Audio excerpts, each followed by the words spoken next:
wá ṣe kiri. Ẹ dìde fún ẹ̀tọ́ adúláwọ̀. Ká lè jọ jùmọ̀ gbé ilẹ̀ yá. Ká ṣiṣẹ́ ká lè jọ gbàdé. Ká lè gbàdé adé adúláwọ̀. Àwa ni ìmọ̀lẹ̀ tí yóò tàn káàkiri. Ọmọ Odùduwà ni wá. Koikimedia, àwa là ń gbétò lárugẹ. Ètò tó pọ̀jù ògo, ìwà mọ̀ni. Kásá, ẹgbẹ́ polówó ọjà wà káyé gbúgbà yín jẹ. Ètò tó pọ̀jù ògo, ìwà mọ̀ni. À ń gbétò lárugẹ, à ń gbàsà lárugẹ. Ètò tó pọ̀jù ògo, ìwà mọ̀ni. News and sports, ẹ máa rí gbọ́. Ètò tó pọ̀jù ògo, ìwà mọ̀ni. Ọmọ Ìjẹ̀bú alárẹ̀ mi ló ní kí n máa ké tantan. Koikimedia ọ̀rọ̀ lágbájúmọ̀ mi. Má bá ṣẹ̀rẹ̀ lọ. Ọmọ Yorùbá nìyẹn, ọmọ Yorùbá àtàtà o. Àwòkádùn rẹ̀, ọmọ Ìjẹ̀bú alárẹ̀ mi. Ṣé ìlú ọmọ fìdí bọ̀ ọ̀tẹ̀ mọ́ rẹ̀?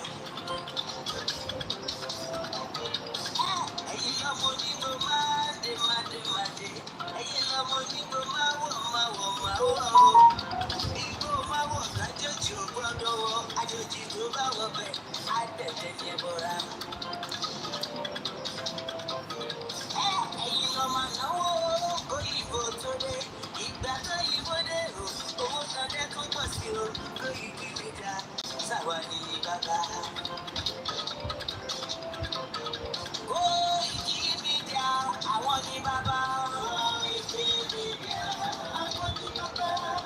Àdáńsọ àtúnpèrè gidi. Koikimedia àwọn ní bàbá. Àwa la ń gbètò lárugẹ jẹ́ ká jọgbọ́ o. Koikimedia àwọn ní bàbá. Àbújá fẹ́tọ̀ ilẹ̀ wa, fẹ́tọ̀ ilẹ̀ Yorùbá. Koikimedia àwọn ní bàbá. Ọmọ Olúwa ni wá o, tọkàntọkàn. Koikimedia àwọn ní bàbá. Ikú tó ṣe ní lébi òsì, àdìmú bàbá yìí. Koikimedia àwọn ní bàbá. We bring you one closer to your doorstep. Koikimedia àwọn ní bàbá. Afẹ́fẹ́ tó fẹ́ o, tó ń gbàgbé ògo lára ni. Koikimedia àwọn ní bàbá. Àkèrè dìde, Olódùmarè ló fún wa. Koikimedia àwọn ní bàbá. Gbogbo ayé ẹ gbọ́, àwa ní bàbá o. Koikimedia àwọn ní bàbá. Ẹ máa bọ̀ wá ẹgbẹ́ polówó ọjà ni wá o. Koikimedia àwọn ní bàbá. Òtútù alágbé dání, òtítọ́ lágbé dání. Koikimedia àwọn ní bàbá. Àfisọ́dalẹ̀, àfisọ́dìkìtà. Koikimedia àwọn ní bàbá. Àgọ́tàn, àtúnpèrè gèdè. Koikimedia àwọn ní bàbá. Koikimedia we bring you one closer to your doorstep. Àwọn ní bàbá. Koikimedia is around. Is around o. Ladies and gentlemen, ẹ kọ́ kalẹ̀ sílẹ̀. Ẹgbẹ́ tí ẹ kọ́ ètò tó bójú gbogbo. Ladies and gentlemen, ẹ kọ́ kalẹ̀ sílẹ̀. Ẹgbẹ́ tí ẹ kọ́ ètò tó bójú gbogbo. Koikimedia is around. Koikimedia, we're bringing the world closer to your doorstep.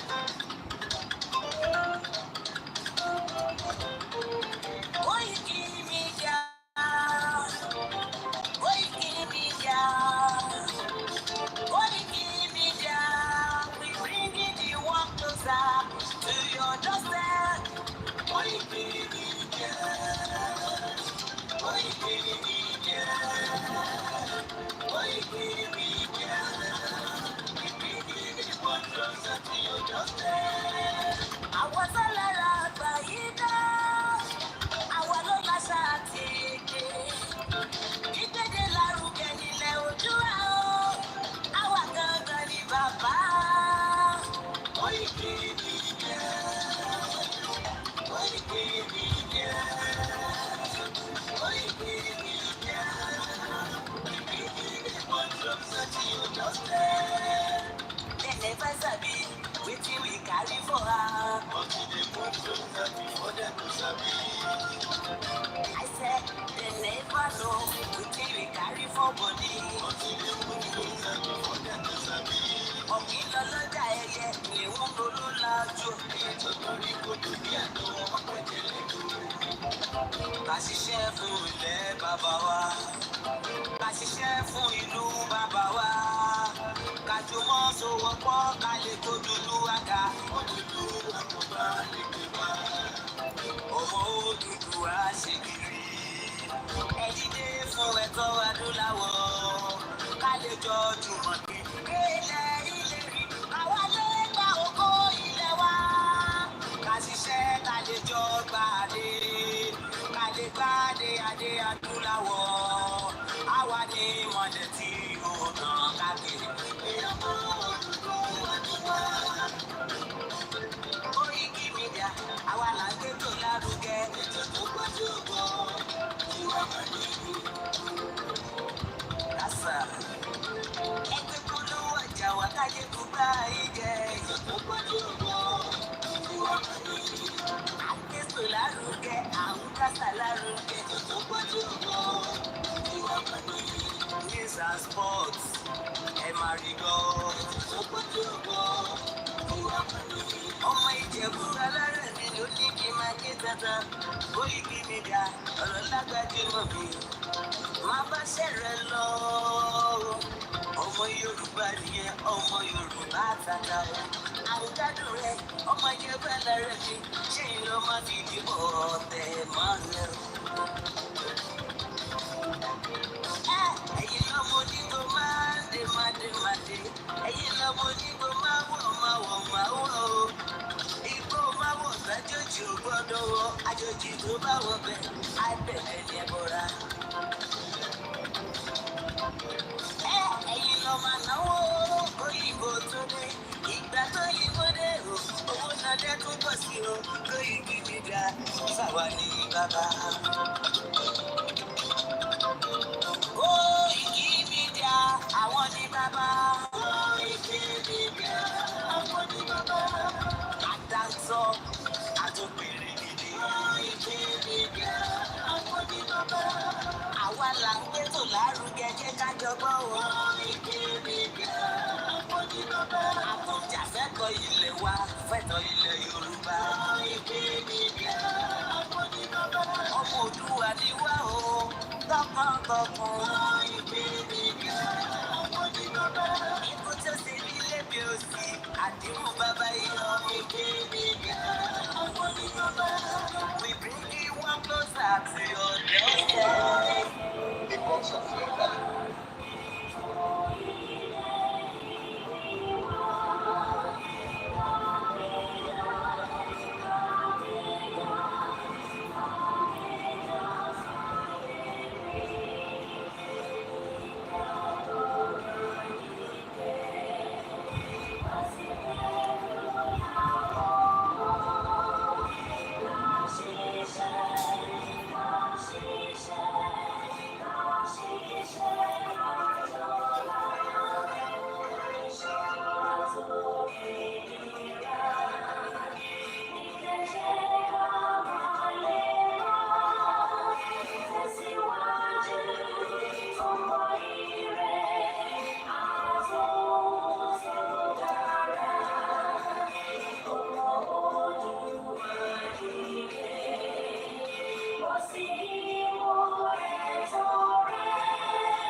Okay, happy new month and welcome to Koikimedia.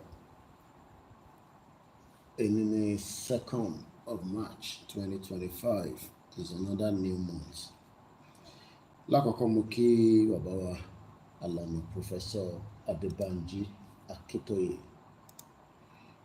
Mo lọ bẹ́ẹ̀ mo kí bàbá wa Olóyè Ìgbòho ọmọ Adéyẹmọ. Mo wá ń kí gbogbo ẹ̀yin tí ẹ jẹ́ executive leaders nínú Yorùbá Nation campaign movement. Yorùbá Nation is not a political party, it's a movement. And until the movement achieve its desire, its quest under international law, until Yoruba Nation gains its own independent country, awareness campaign cannot stop. So Moki, the leader of the Yoruba self-determination, Babawa Professor Adebanji Akintoye Dada, mo kí wọn pé wọ́n kú àdúrótì ìran Yorùbá, nítorí pé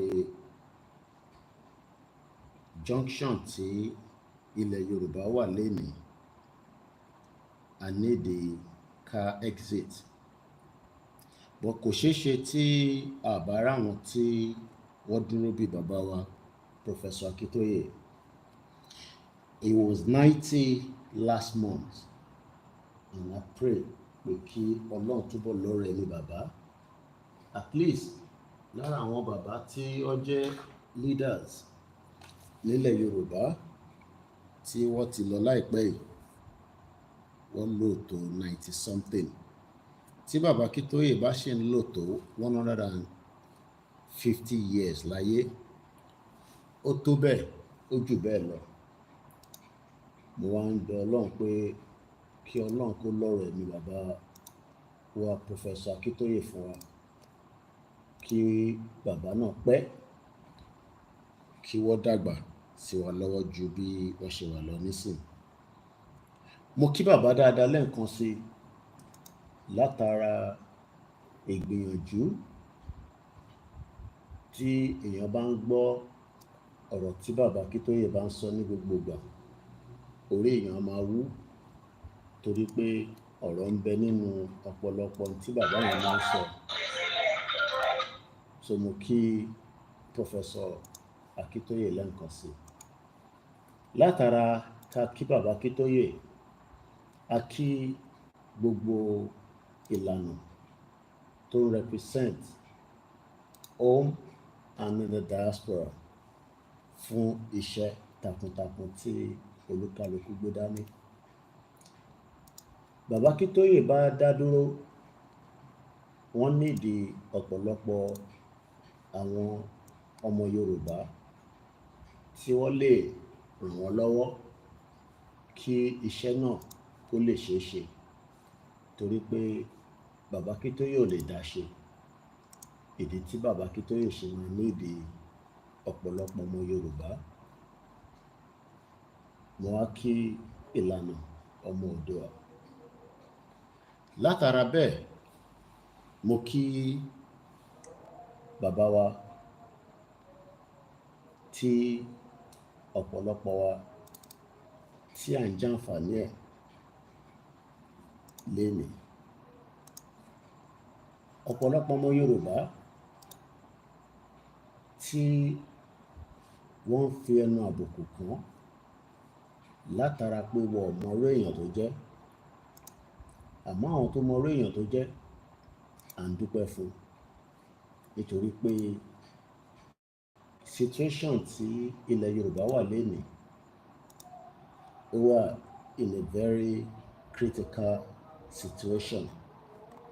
Àmọ́ ọ̀pọ̀lọpọ̀ àwọn ọmọ Yorùbá, wọ́n fi politics, wọ́n fi ń ba ayé ọmọ Yorùbá jẹ́ with the hope pé nǹkan máa turn around. Wọ́n mọ̀ dájú pé nǹkan kan lè turn around nínú present situation Nigeria, àmọ́ kò yí ọ̀pọ̀lọpọ̀. Mo kí bàbá wa lẹ́ẹ̀kan sí Dr. Chief Sunday Adéyẹmọ, tí à ń fi tọ̀wọ̀tọ̀wọ̀ dárúkọ, kí gbogbo ohun tó ń jẹ́ àdúrà tí wọ́n ń ṣe fún bàbá yìí kó túbọ̀ mọ́ bàbá yìí dáadáa. mo kí ẹ olóyè Adéyẹmọ Ìgbòho. Látara bí a lọ akí Káyọ̀dé Ẹmọ̀lá, the executive chairman of the Yoruba Self-Determination Movement. Bí mo ti ṣe sọ lákọ̀ọ́kọ́, à ń ṣe political party, à ń ṣe APC, à kì í ṣe ẹgbẹ́ PDP, à ń ṣe Labour Party. Yoruba Self-Determination kò wà affiliated pẹ̀lú any political party structure nínú Nàìjíríà. Yoruba Self-Determination ó dá dúró gẹ́gẹ́ bí orílẹ̀-èdè, ó dá dúró gẹ́gẹ́ bí movement tí à ń push kó di country. Àwọn wo ni wọ́n pè ní YSDM àti pé iṣẹ́ wo ni àwọn YSDM gbé dání? Tí ẹ bá lọ sí website wọn tí a mọ̀ sí www.ysdm.org, a rí pé ìdí tí wọ́n ṣe dá YSDM sílẹ̀ as a movement tí wọ́n establish it ní on the 7th of August 2021. A ti máa lọ bí ọdún méjì nígbà tí movement yìí bẹ̀rẹ̀ ni wọ́n kó ọ̀rọ̀ YSDM yẹn ni wọ́n establish it. Inú ọdún yẹn náà ni wọ́n inaugurate ní September 23rd, 2021. Kí ni YSDM dúró lé lórí? YSDM dúró lórí pé kí ó jẹ́ vehicle, mọ́tò tí a máa represent Yorùbá self-determination ní àwùjọ àgbáyé. Kò sí bí a ṣe fẹ́ ṣe Yorùbá nation, kò ń ṣe Yorùbá nation pé kó má ní direction. Ọ̀pọ̀lọpọ̀ tẹ̀ ní Yorùbá nation ní direction fáwọn tí wọ́n sọ bẹ́ẹ̀, torí pé ẹ mọ YSDM as the vehicle. Bí mo ti ṣe sọ tẹ́lẹ̀, on the 7th of August 2021 ni wọ́n establish it. On the 23rd of September same year ni wọ́n inaugurate. Kí ni aims and objectives tí YSDM gbé dání? Lákọ̀ọ́kọ́, gbogbo wa ò lè lọ bá gọ́ọ̀mẹ̀ntì sọ̀rọ̀ pé a fẹ́ kúrò ní Nàìjíríà. Gbogbo wa ò lè dìde tí a bá ní body tó máa jẹ́ agbẹnusọ on behalf of our Yorùbá àti federal government àti international bodies àti countries lágbàáyé. Ìdí tí YSDM tó ṣe wà establish nìyẹn.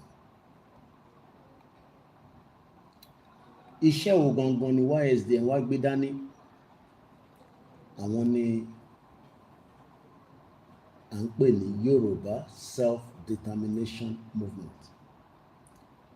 Following the resolve of many Yoruba to have our own independent nation, lẹ́yìn ìgbà tí ọ̀pọ̀lọpọ̀ ìjókòó ìsọ̀rọ̀ bí ọdún méjì from 2019 tí a ní a fẹ́ dá dúró gẹ́gẹ́ bí orílẹ̀-èdè ni ọ̀rọ̀ YSDM ló tayọ. Bó kí a tó dọ́dọ̀ YSDM, bàbá wa Professor Adébánjí Akíntóyè wọ́n gbé àwọn ìgbésẹ̀ kan pẹ̀lú àwọn kan láti ṣe ìrìn àjò lọ sí ọ̀dọ̀ àwọn tí à ń pè ní UNPO. UNPO tí à ń sọ̀rọ̀ yìí, àwọn náà jẹ́gẹ́ bí bọ́dì kan ní àgbáyé tí wọ́n rẹpísẹ́ǹtì ọ̀pọ̀lọpọ̀ àwọn indigenous people tí wọ́n náà wọ́n fẹ́ yọ kúrò lára ìlú tí wọ́n wà nínú ẹ̀ láti lè dá dúró gẹ́gẹ́ bí orílẹ̀-èdè.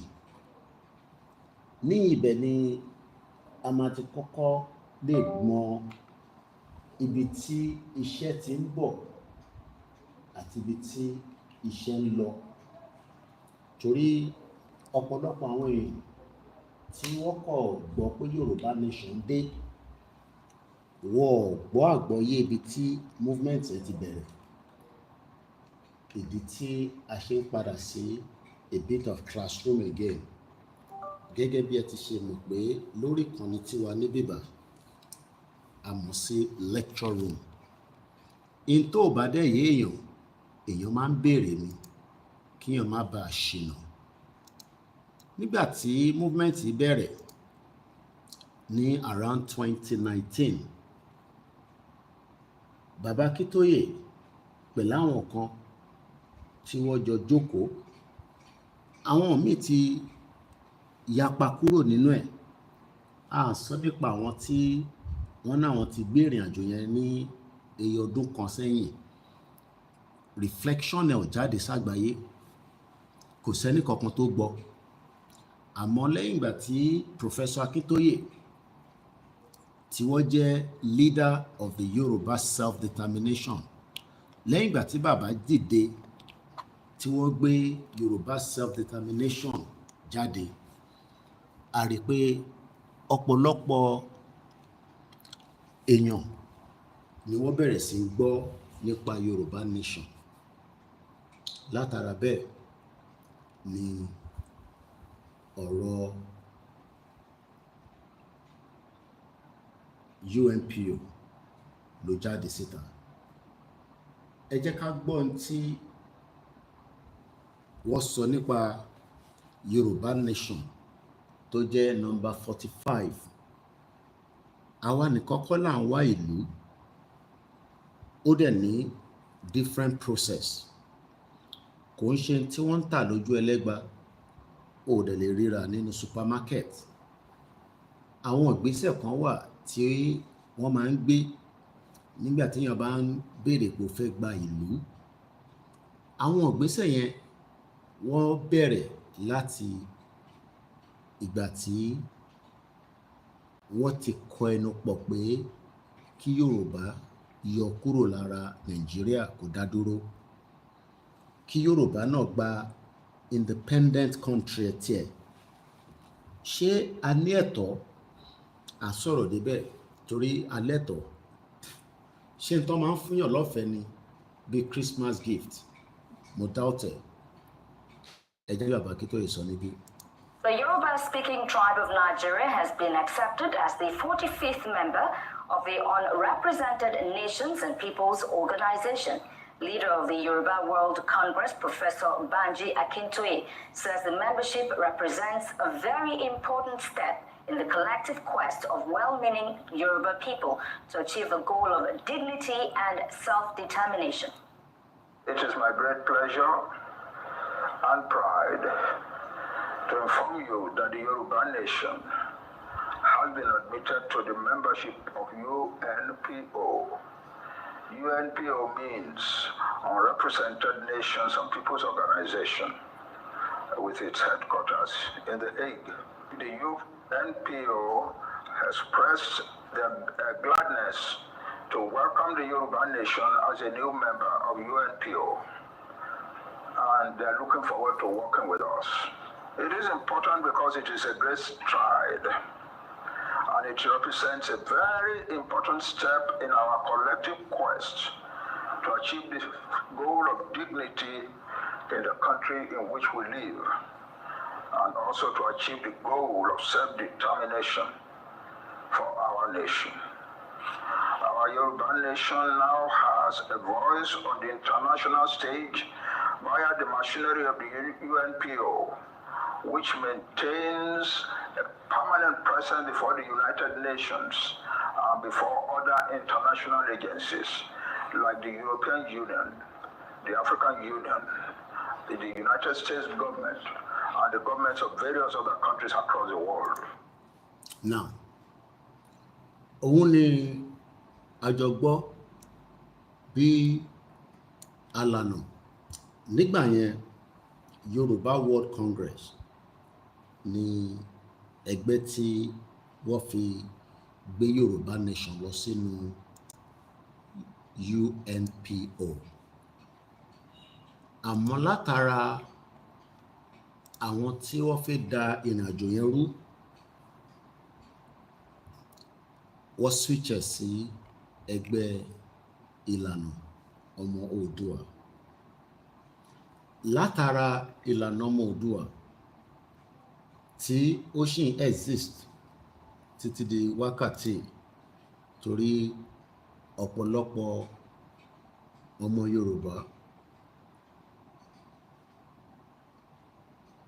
ni wọ́n ṣì ń lo ìlànà ọmọ Oòduà. Tí a bá wo ọ̀pọ̀lọpọ̀ articles, newspaper headline tó jáde ní 5 years ago precisely, Yorùbá Nation kì í ṣe jàgídíjàgan. Yorùbá Nation kì í ṣe political party. Yorùbá Nation wà registered sínú Nàìjíríà gẹ́gẹ́ bí ẹgbẹ́ tí a máa wá lọ máa ṣe campaign fún election.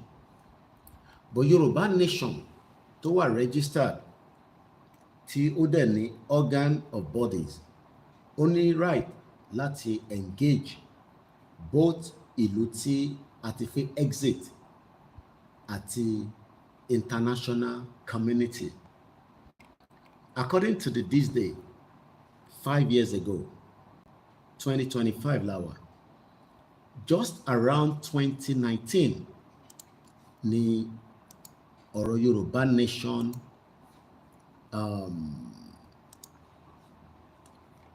jáde, but nítara pé there was COVID nígbà náà lọ́hùn, kò jẹ́ kí a continue inauguration as council, as a member. Tẹ́ bá lọ sórí UNPO channel, tó ẹlòmíì ò mọ kúlẹ̀kúlẹ̀ ọ̀rọ̀ Yorùbá Nation, ṣe ni wọ́n kọ̀ sọ di máa tutọ́ sáwọn tó jẹ́ leaders wa lára. Ìyẹn la ṣe ń fún yín ní recollection kí a lè mọ ibi tó kù sí àti bó là ń lọ.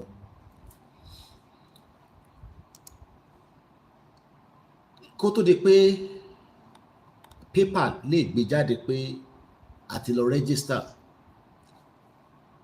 kò ń ṣe paper kan ló sọ. The Vanguard of April 30, 2020. Yoruba Nation becomes number 45. Tó bá ní 45, that means pé àwọn kan náà wà tí wọ́n fẹ́ dá dúró gẹ́gẹ́ bí country. Bóyá àwọn kan ti wá di country inú wọn, àfi tá bá lọ review wọn. But a mọ̀ pé lára àwọn tó gba process kọjá through UNPO, àwọn kan ti di country, evidence wà. Ọ̀nà tó gbà, we can review it. But in tó mú tó pè wá ní number 45, á jẹ́ pé àwọn indigenous people around the world tó wà up to 45, táwa fi jẹ́ number 45. ni wọ́n fi dá dúró. Kò wá ń ṣe gbogbo wọn ní country tó wà nú ẹ̀ máa agree pẹ̀lú. Kò ń ṣe gbogbo wọn ní country tó wà nú ẹ̀ máa align pé kó dá dúró. Kò ń ṣe gbogbo wọn ní country tí wọ́n ti ń operate ni wọ́n máa fún láyè pé kó ṣe gbogbo tó bá fẹ́, because wọ́n ti the country. Ti the country, ìyẹn la ṣe ní currency tiwa, but a ní right láti operate bá ṣe máa ní currency wa in preparedness láti lè gba country. A ní right láti lè ṣe process passport wa. A ní right láti lè bá àwọn ìlú sọ̀rọ̀, even ìlú tí ó sì ní relationship pẹ̀lú country tá ti fẹ́ exit. Àwọn ìlú yẹn ò ní wá lè sọ síta nítorí pé wọ́n sì ní cordial relationship with the present country tá ti fẹ́ exit yìí. So lákọ̀ọ́kọ́ kò sẹ́ni reason láti bẹ̀rù pé a fẹ́ kúrò ní Nàìjíríà. Ìyẹn gbéyàn bẹ̀rù yẹn á jẹ́ pé àìmọ̀ tá à ń ṣe nìyẹn. Èyí tí a need láti ṣe ni pé engagement àwa àti Nàìjíríà ó gbọ́dọ̀ continue láti hàn ságbáyé. It doesn't matter gbà tí Buhari wà níbẹ̀, we engage him, we did our rally, we did everything possibly best láti jẹ́ kó mọ̀ pé Yorùbá fẹ́ exit Nigeria under international law. Kò mí pé Buhari accept, kò dẹ̀ mí pé ó gbọ́dọ̀ accept ẹ̀, but àwa tá fẹ́ kúrò nínú country la gbọ́dọ̀ continue pressure dẹ̀ wá from diplomacy, engagement, and outcome tó bá jáde látàrí ló lè result into being a country. Evidence ti clear, kò síbi kankan lágbàáyé tí country kan máa jáde tí kò ní sí push. A jẹ́ pé country yẹn kò tí ready láti officially exit. Àmàdébẹ̀. Tá bá tún lọ wo paper tó tún gbé níjọ́ náà lọ́hùn, tẹ́ bá kọ́kọ́ lọ sí Wikipedia. Wikipedia ó jẹ́gẹ́ bí nǹkan kan tí o bá engage lórí Google search engine. Ìyẹn la ṣe ń sọ fáwọn tí wọ́n náà ti gba country. Kò sí any evidence pé country kankan ti exist tó ń jẹ́ Yorùbá nation. Gbogbo yẹn illusion, irọ́ ló wà níbẹ̀. Àmọ́ ṣé engagement wa àwa tá wà lábẹ́ Professor Adébánjí Akíntóyè, ǹjẹ́ engagement wa pé a fẹ́ gba country ó reflect online? Yes. Tó bá type in sínú Google search engine pé Yorùbá nation, just a search,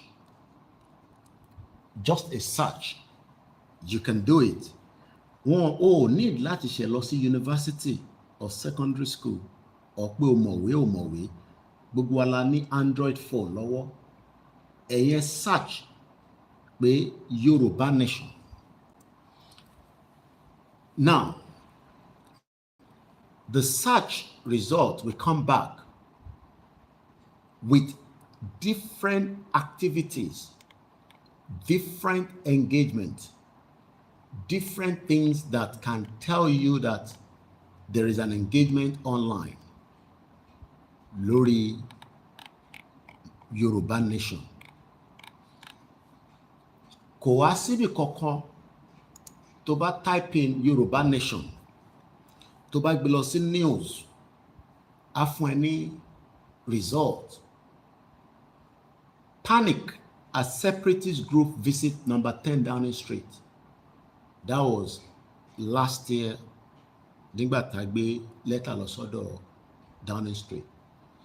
Tá bá tún lọ sí 1 month ago, I fled Nigeria to stay alive for Yoruba nation struggle. Professor Akintoye, Punch newspaper.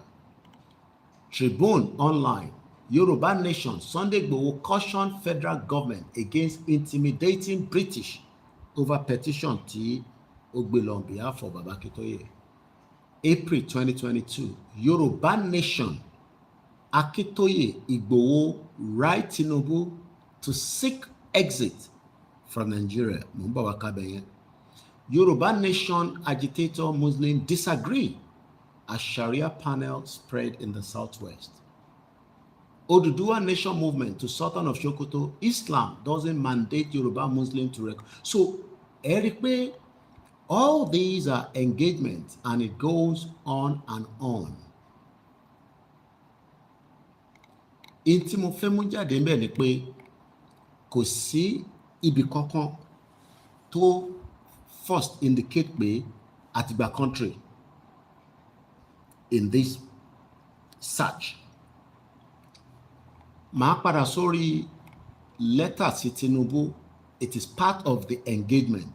But kẹ́ tó lè engage UK government distance itself from Yoruba Nation petition, dismiss endorsement claims. Yoruba Nation Nigerian government speaks on Igboho's petition to UK. But where I want us to hold on to, which will come back, is letter takose President Bola Ahmed Tinubu in April last year. He has not replied. Bóyá nígbà tá bá jáde fún mega rally, maybe Tinubu would have no choice than to respond to us. Báwo ló ṣe máa respond? Nobody knows yet. A ti fi tọmọlúàbí, a ti fi engage by writing him a letter. He has the right to reject it. He has the right to seek peace láti divide Nigeria. And a lè dúró on Tinubu terms and conditions. Lórí ìgbà tó bá wù òun lòun máa ṣe. Àwa tí a ti ready la máa sọ fún President Bola Tinubu pé a fi exit. A lè torí pé ó jẹ́ Yorùbá, ó jẹ́ orúkọ Yorùbá, ó wá láti Yorùbá, ká wá ní látàrẹ̀ à ń lọ jókòó pamọ́ síbì kan. Torí that has been the argument pẹ̀lú àwọn kan tí wọ́n ní làákàyè, tí wọ́n ní understanding tó ń pè ní movement, pé torí pé Tinubu ti débẹ̀, Baba Akintoye sọ pé kí nǹkan kan má ṣẹlẹ̀ mọ́, kódà oríṣiríṣi nǹkan ló ti sọ. We'll come back to that. But let's go back again to báwo la ṣe dé UNPO àti pé àwọn ogun ló pè ní UNPO. Ẹlòmíì ò mọ̀, ẹlòmíì ò gbọ́ rí, ẹlòmíì ò tẹ̀ mọ̀ pé Yorùbá wà registered under UNPO tó ń pè ní unrepresented, ìwọ náà ti gbọ́ yẹn, unrepresented nations and people's organization. Ó yàtọ̀ sí United Nations. Don't mix it together. It's two different things. Ìyàtọ̀ wà láàrin UNPO and United Nations. Collections of ìlú, àwọn èèyàn tó fẹ́ kúrò nínú ìlú tó wà ni wọ́n pè ní UNPO.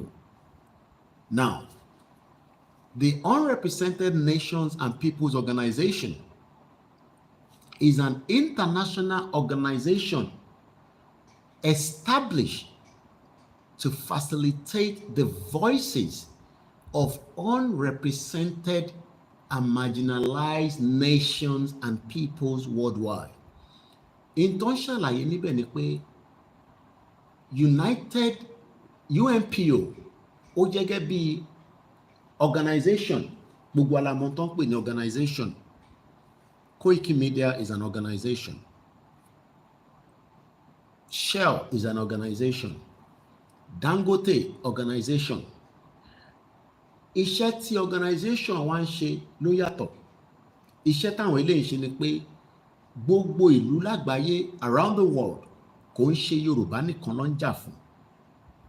Gbogbo ìlú tó ń bẹ ní gbogbo àgbáyé, àwọn èèyàn kọ̀ọ̀kan wà nínú àwọn ìlú kọ̀ọ̀kan tí wọ́n marginalize, tí voices wọn jáde. Ara bẹ́ẹ̀ ni ó affect àwa Yorùbá nínú Nàìjíríà. A ti wà marginalized, voice wọ̀ jáde. Nàìjíríà fúnra rẹ̀ man-made ni. Nígbà tí a gbọ́ ìtàn Yorùbá, a gbọ́ pé Britain ló create Yorùbá. A gbọ́ níbi kankan in the history pé àwọn aláwọ̀ funfun àwọn ni wọ́n dá ìṣẹ̀dá tiwa sílẹ̀. Now, àwọn the same people yìí ni wọ́n kọ̀ switch in tó ń pè nílẹ̀ Yorùbá sí Nàìjíríà. Àwa dẹ̀ ní right láti switch ẹ̀ padà. Àti wá switch ẹ̀ padà yẹn, ó máa involve a lot of different method. Method lè yàtọ̀, but result method yẹn ni pé ká achieve láti dá padà sí bó ṣe wà tẹ́lẹ̀. Nítorí pé the argument pé Nàìjíríà ò kìí ṣe country, everybody ti mọ̀ yẹn. But báwo ni Nàìjíríà ṣe máa stop to continue láti máa lo platform ilẹ̀ Yorùbá láti fi deceived ọ̀pọ̀lọpọ̀ ọmọ Yorùbá? Òun ni ká put more pressure, just like we have done on this section, by engaging TINUBU as the current president nílẹ̀ Yorùbá ní Nigeria right now. But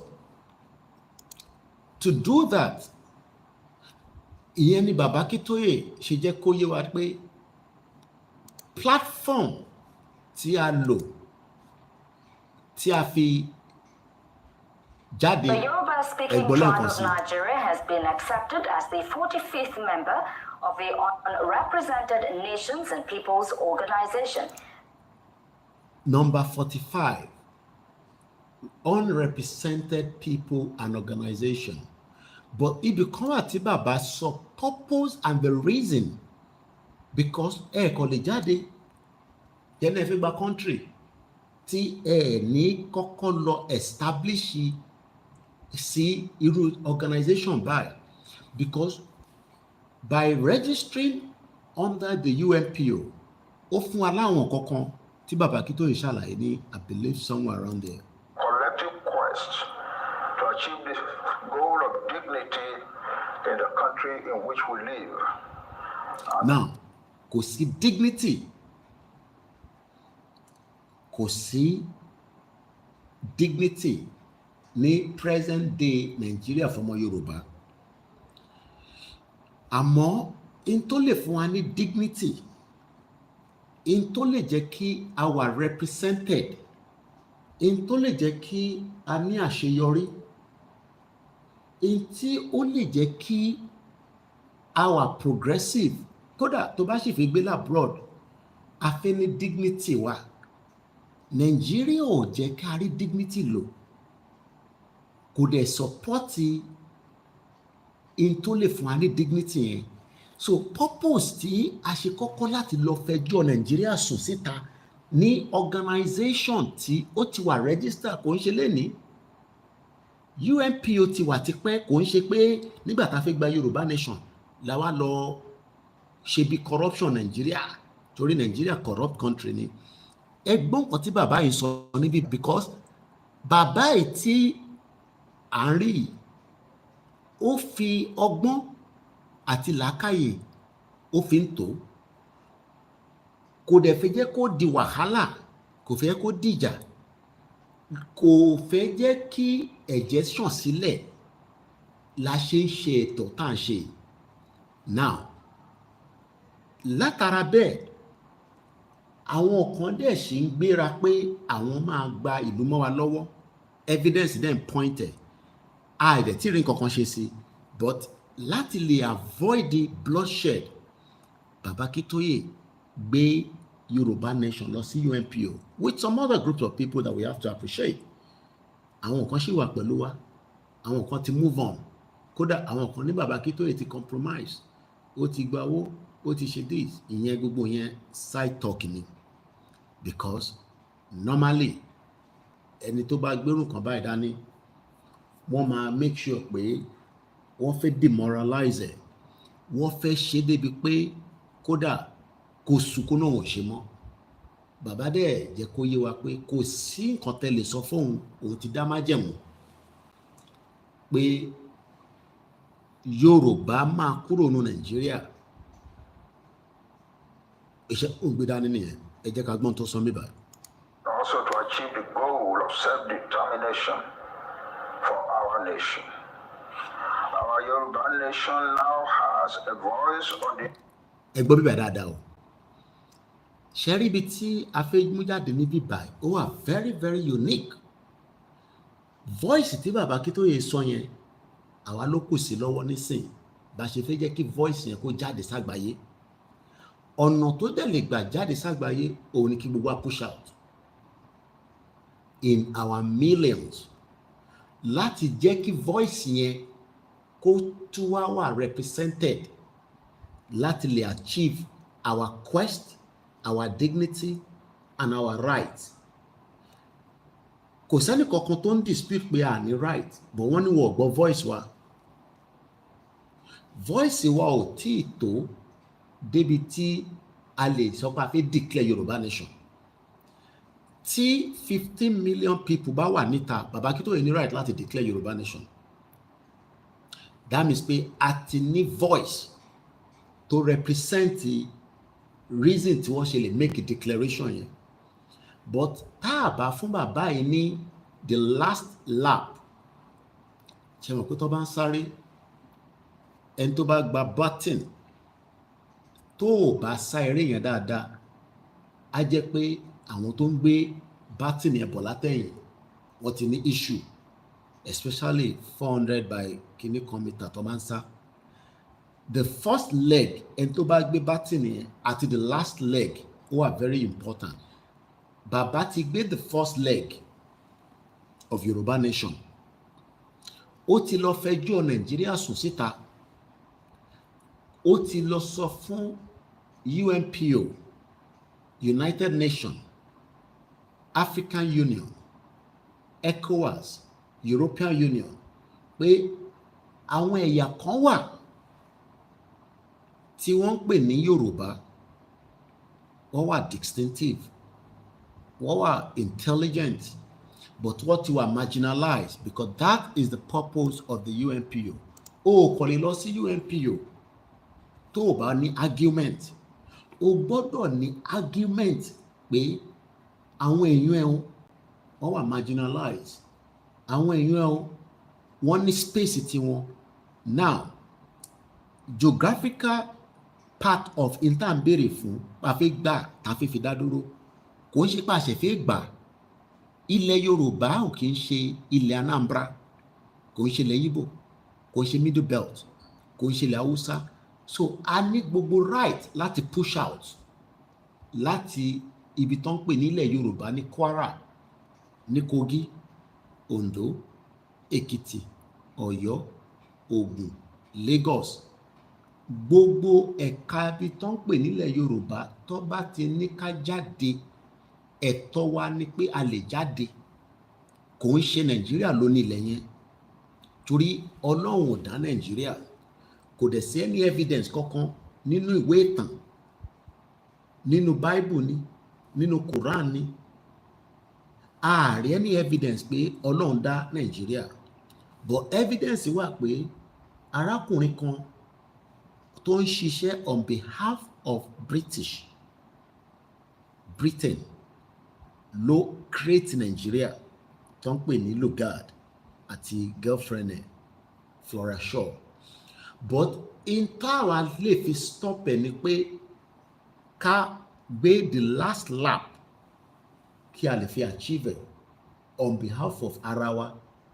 Kò ń ṣe torí Ìgbòho lẹ ṣe fẹ́ jáde fún rally, kò ń ṣe torí Bàbá Akíntóyè, torí ìran tiẹ̀ tí ó ti ń lọ in extinction, ìran tiẹ̀ tí kò ní dignity, ìran tiẹ̀ tó ti wà marginalized. Ìyẹn ni wọ́n ṣe sọ pé the Unrepresented Nations and Peoples Organization tó ṣe ń pè ní UNPO, ẹgbẹ́ kan ni tí wọ́n establish láti lè jẹ́ kí voice yẹn kó jáde. Now voice yẹn tó fi lè jáde ni pé ó ti jáde ní bíbá.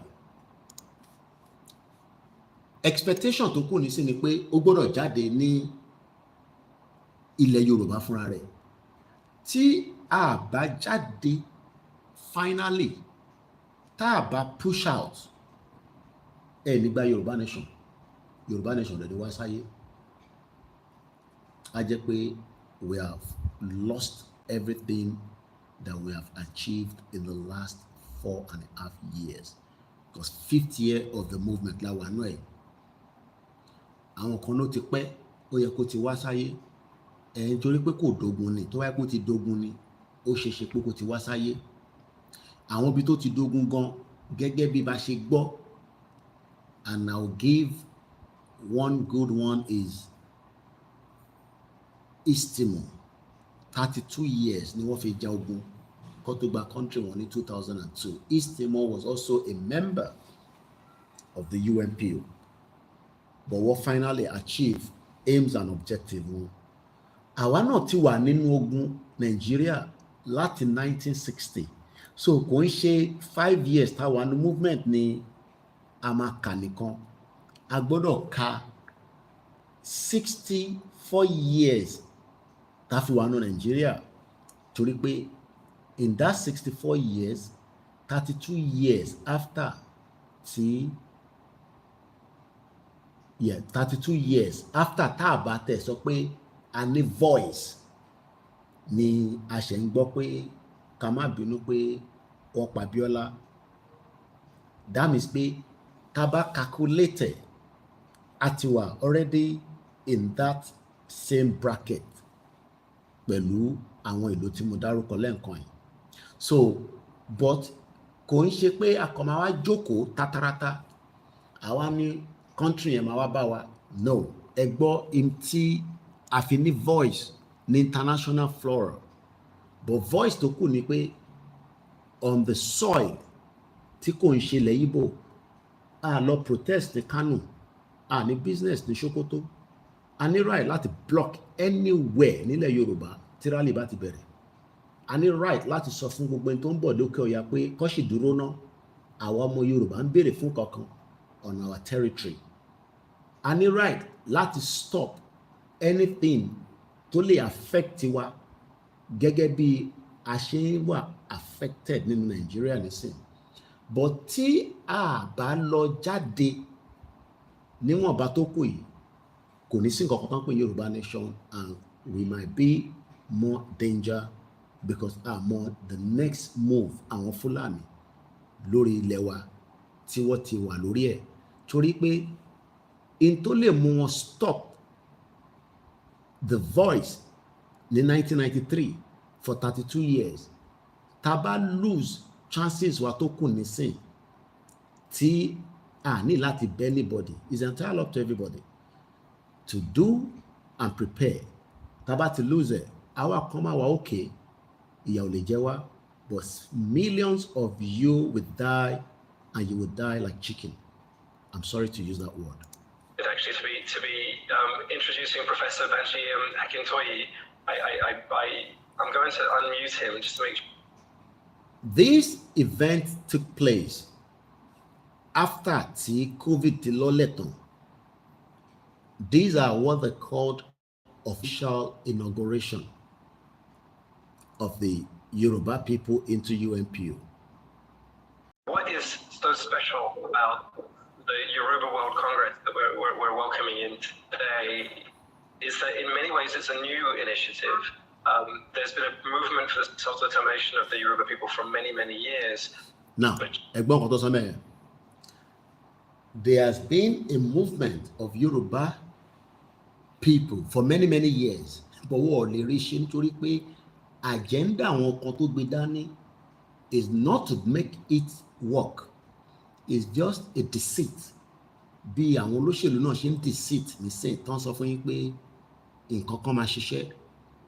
Tara wọn nìkan ni wọ́n wà wẹ́, tara wọn nìkan ló mọ̀, but wọ́n sọ fún ọmọ Yorùbá pé tá bá tún lọ dìbò 2027 ayé wa máa wà okay.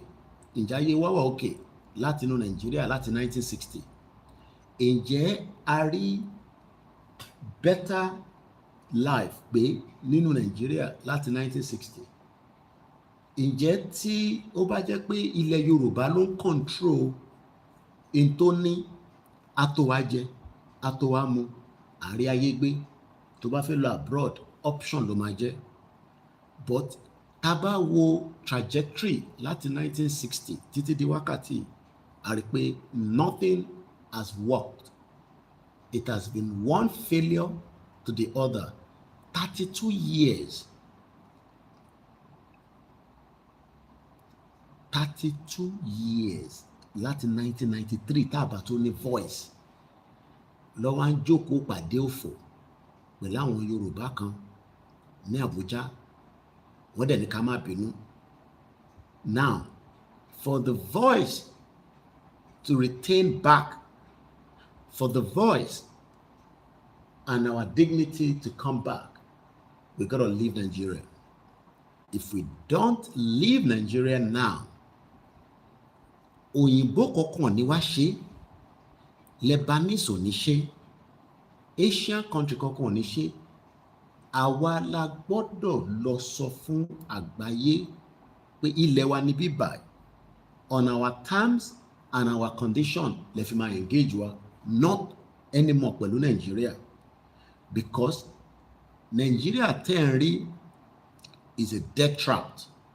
But ẹ já gbọ́ mọ̀ nípa tí àlàyé tí wọ́n ṣe nígbà tí wọ́n sọ bí Yorùbá ṣe ń tẹ̀síwájú for self-determination.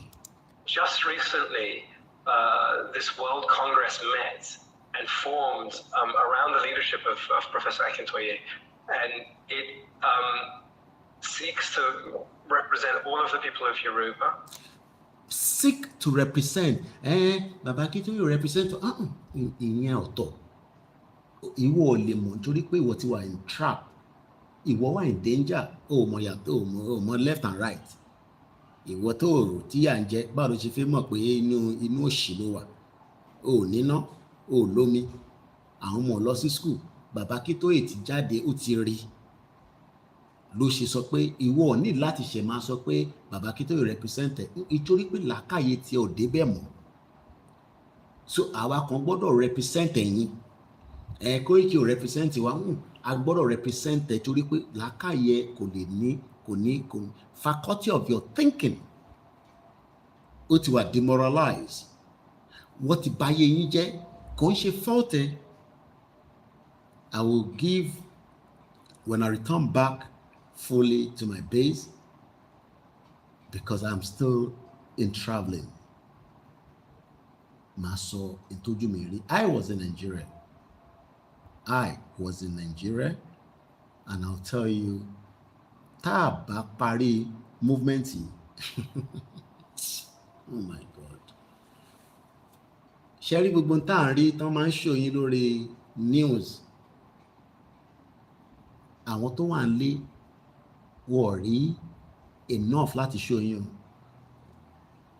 But mo dúpẹ́, I will not go into that section now because I don't want to bring that in now. But I was in Yoruba land, not Nigeria, but we are just using Nigeria because Nigeria is the word that they still understand outside. But Femio ilẹ̀ Yorùbá ni mo lọ. Ntí mo rí ojú òṣèrò yìí tó bá rò pé Nigeria máa dá whether o wà nulẹ̀ ni, whether wà ń ta ni, Fẹ́mi tèmi ti gbé níta for 25 years. The last time tí mo wà nílẹ̀ Yorùbá was 2021. Kódà mo fẹ́ lè ní bóyá àtúwà tó bá nìkan oúnjẹ tó ti bàjẹ́, tó ti rotten, oúnjẹ tó ti rotten pátápátá, tó bá nìkan tó ti rotten pé kò tẹ̀ ṣe jẹ, òun ní Nàìjíríà lọ́wọ́lọ́wọ́. I pity ẹ̀yin tí mo wá rí pé now I will stop cursing a little bit and attacking ẹ̀yin tẹ́ wà nílé, kò mo ti rí pé kò ń ṣẹ̀yìn tí ẹ ti ní understanding tí mo ń sọ. Ṣé ráwọn tọkàn máa ń wá tó máa ń comment yẹn, òṣì àti ìyà ó ti bàtà yé wọn jẹ́, so wọ́n lè ní under. So my now reason to attack you, I don't think is necessary anymore, because mo ti rí pé inú òṣì àtàdánù lẹ́wà. Ẹ lè represent ara yín, àwa la gbọ́dọ̀ represent yín.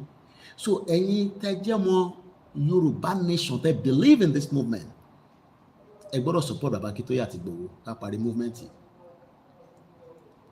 Ẹ̀yin diaspora, mo ní ọ̀rọ̀ tá a máa jọ sọ later.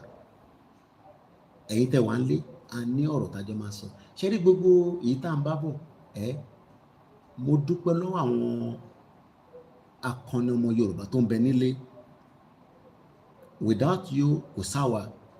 But as an international media, tí mo ṣe lọ sílẹ̀ Yorùbá, a máa sọ yẹn later. With a very diverse membership within the Yoruba people. And for us, it's just wonderful to see a movement being developed like the World Yoruba. Did you hear that? Wọ́n nínú àwọn ń dùn láti rí movement tó wà developed. Bó ṣe ni wọ́n máa dùn pé ká parí ẹ̀, àwa ló kù sí lọ́wọ́. Never trust any white European people, regardless of even per register sí UNPO. Never trust anybody. Àwa ni káwa lọ trust ara wa, ká believe lórí leader wa tí a gbà fún, tí a dúró fún, láti lè conclude, láti lè finish the task tí Baba Akintoye gbé dání. UNPO lè sọ pé anything, but àwa la máa prove ẹ̀ fún international community. And I'm very excited and happy láwọn nǹkan tí mò ń rí. Tẹ́ bá lọ wo News America, ẹ rí Trump tó sọ fún Zelensky pé ọ̀rọ̀ ogun ó gbọ́dọ̀ stop. Àwọ̀ pé òfógun, ìyẹn la ṣe ń ṣe tá à ń ṣe peace, non-violent. But tá a bá kàn jókòó tá a wá sọ Yorùbá nation, tí mo believe that this is not the time for any platform tó ń pariwo Yorùbá nation to be messing around. In tó wà ń lé ó yàtọ̀ sí tí mo bá. I thought maybe there will be slight something tí mo lè mú padà wá fẹ́yìn diaspora. I was in Yoruba land for many days. I will not give you every details for confidential reason and security reason. But what we met on the ground is worse than what I met in 2021. Nígbà tí mo wálé, but we'll come back later. For Congress, under the leadership of Professor Akintoye, who is really a very well regarded and highly known person. Well regarded and highly known person. Ó yàtọ̀ sẹ́ni tí kò wà regarded and is not highly known. Èèyàn kan ṣe lè dé tó máa sọ fún wa pé àwọn ti gba country, kò wà regarded, kò wà highly known, record ẹ̀ ò sí níta. Àwa fẹ́ fìyẹn fi brush ẹni tí ó wà highly known. I mean, we saw the event. We saw the event at Ekiti. It proved itself. I mean, the Koikimedia team that you paid and supported proved to you and me, our team that worked tirelessly, they worked day and night. Feyomo Yoruba. This man that you're seeing there, bye-bye, that is Professor there. Professor got to Ekiti. Mo dúpẹ́ fún Olóyè Ọmọdéyẹmọ.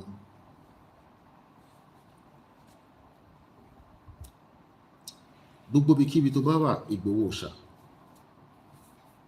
Mo ní tó bá jẹ́ pé èmi nìkan àti ẹ or kí n lò báyìí pé tó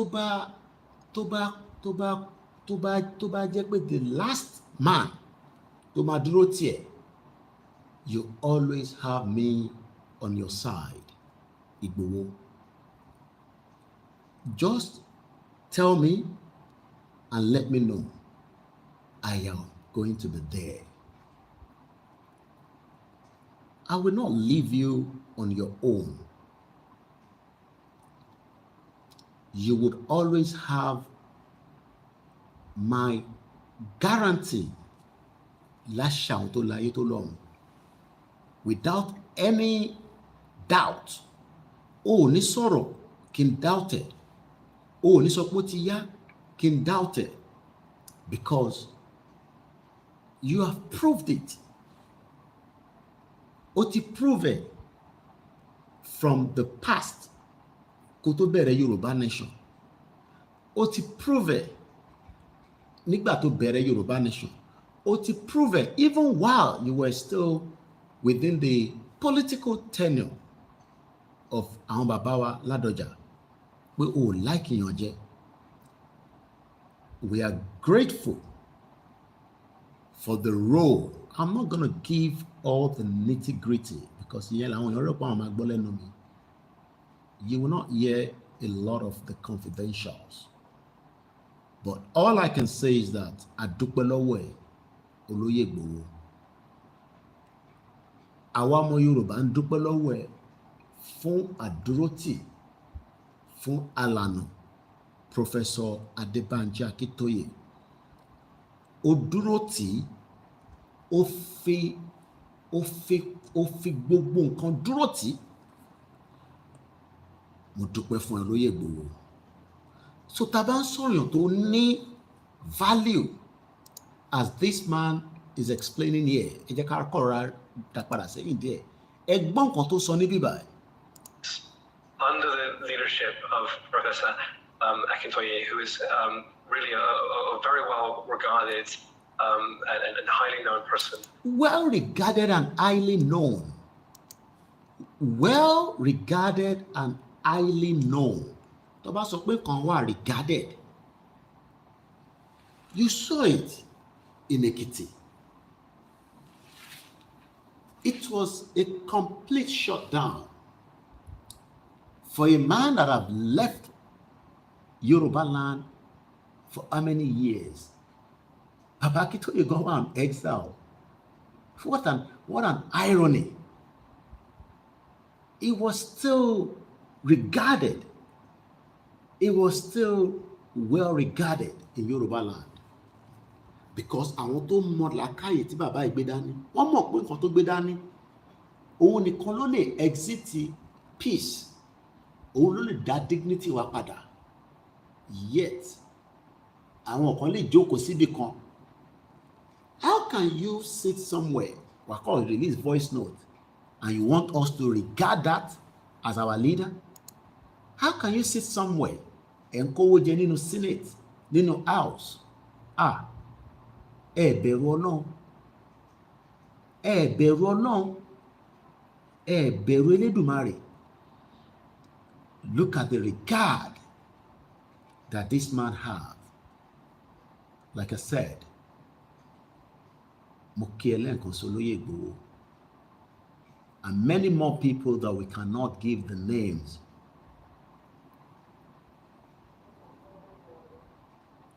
I, as you all know, I can only just say that I and few others make sure that Baba got to the Yoruba land safely. That's all I will give. We are not here to tell story. We are here to keep your mind in the line of the movement. To the ẹlòmíì spirit ti kúrò lára movement. My job is to bring you back and understand where we have started and where we need to end it. Where we need to end it is ká gba country wa. Òun nìkan la lè fi sọ pé a ti ṣàṣeyọrí. I know we can do it. I believe the blood that is in our veins are ready. But Taba lose a bit of time, ó lè léwu. Taba lose focus, ó lè léwu. Taba lose mind wa, ó lè léwu. This is not the time.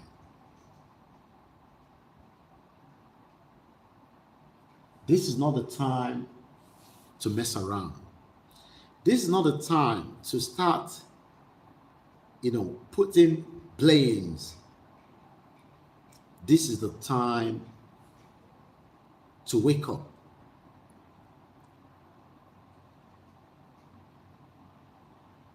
This is time for us to be determined. Kò sí tó ń bọ̀ lókè tílé ò gbà. Mo ti sọ many times, Yorùbá nation tàfi gbà kò ṣe inú social media láti máa gbà. Ilẹ̀ Yorùbá tá ti fẹ́ gbà òun ni sovereignty wa, ibẹ̀dẹ̀ ló ti máa wáyé. But the social media is just the engagement and the awareness. Look at the man, the love, the respect, the uniqueness cannot be doubted. Lórí Alano. Ẹ wo bàbá yìí and see yourself that this man, AKINTOYE, look at him.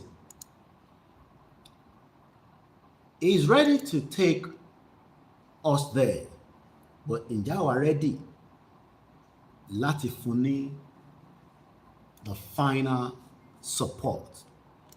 Because support ti ń bọ̀ láti ta, which is what we are watching here right now at the Yoruba World Congress. Nígbà tí wọ́n ń jẹ́ Yoruba World Congress, YWC, kó tó di pé lọ sí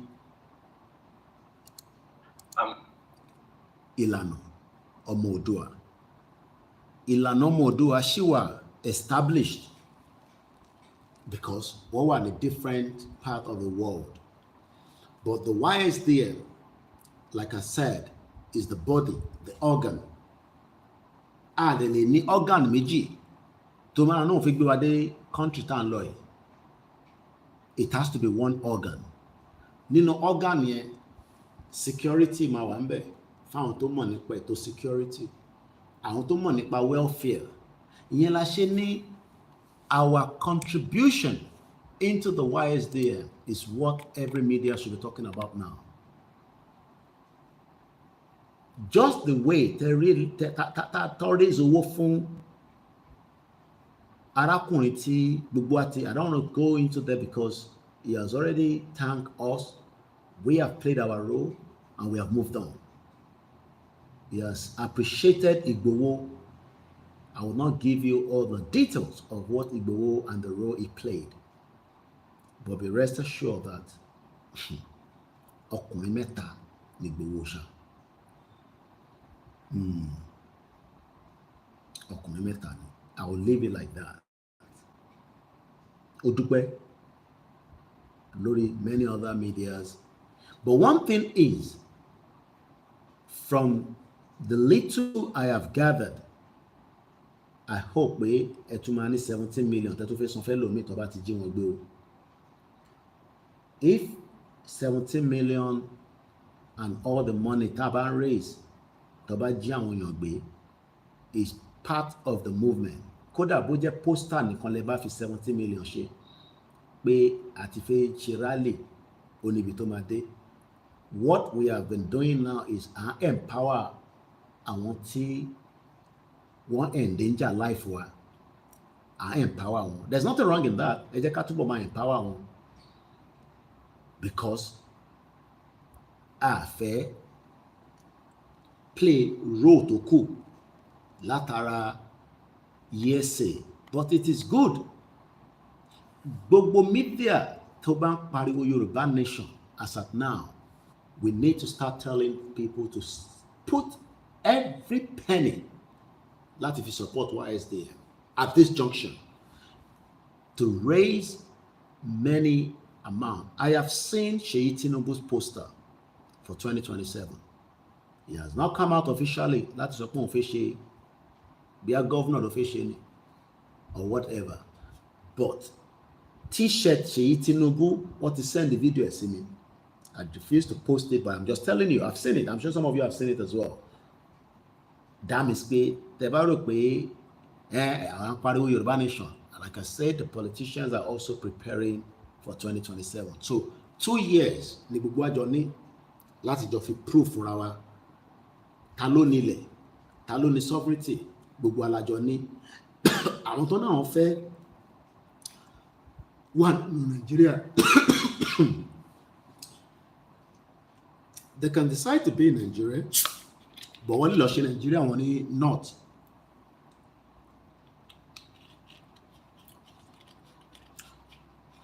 Mo kẹ́yìn tẹ́ ń gbàwẹ̀, àwọn kan láwẹ̀ kò ṣe dandan. But mo kẹ́yìn tẹ̀wá nú Ramadan, àdúrà yín á gbà. Now, once again, the YSDF needs your contribution.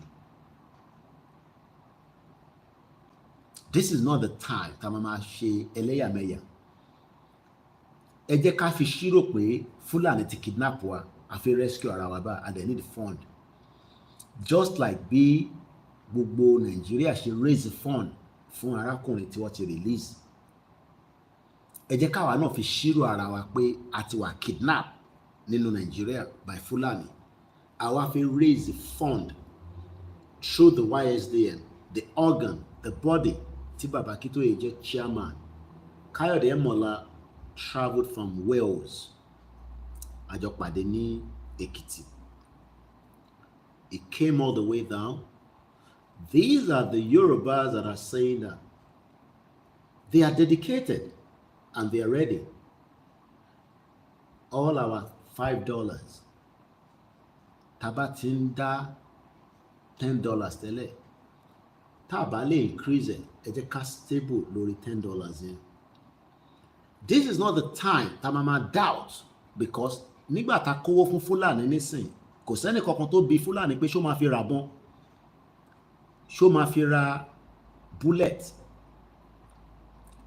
Kò tí sẹ́ni kankan tó máa bi Fúlàní pé àwọn owó tó kó fún wọn yẹn kí ló fẹ́ fi ṣe. But àwa mọ̀ pé tó fi ṣe ni pé ó tún máa fi jẹ́ lòmíì gbé. Ṣèbí torí yẹn lórúkọ lọ́ṣẹ́ tètè gbọ́. Ṣèbá tún gbọ́ pé wọ́n kidnap ọmọ NYSC kan, wọ́n ní wọ́n fẹ́ 20 million. I don't want to divert at the moment. Mo kàn jẹ́ kẹ́ mọ̀ pé without money, ìrìn àjò yìí máa difficult ní last lap ẹ̀ tó kù yìí. Tá a bá rí owó, the last lap, tá a bá rówó láti fi help bàbá yìí, bàbá tẹ̀ ń wò yìí. Tá a bá rí owó, we will struggle the last lap of this movement. And I pray we are not going to struggle. Number one, a ní owó tẹ́lẹ̀ fi já ogun. Àfi tẹ́ bá ń parọ́ fúnra yín. We don't have the kind of money to fight a war, whether it is conventional war, whether it is whatever form of war. But a lè dá owó láti fi mobilize fún rally.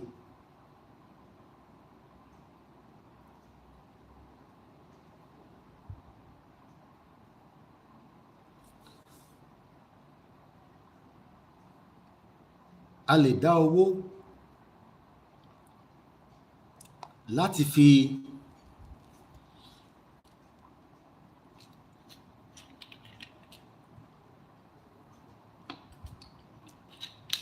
owó láti fi support for the push towards the last lap of the movement. A lè dá owó. Tá bá dẹ̀ sọ pé a fi dá owó, then we can leave it and we will spend more time in the den of the Fulanis because ẹni tó kidnap yẹn ó dà kó lò 12 days. Àwa ti lò 64 years altogether in the trap of one Nigeria. 64 years láti lò tí gbogbo àti wà trapped, whether diaspora ni ẹlòmíì nù yín tí ẹ jẹ́ diaspora, you will not meet home as much as you think if care is not taken within the next decade, which is 10 years. Like I said, a lot of my experience lately in the last couple of days inside Yoruba land, with the little assessment I did,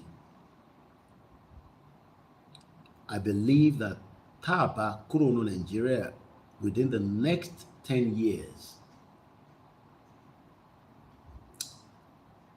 many more of our people will start hitting each other.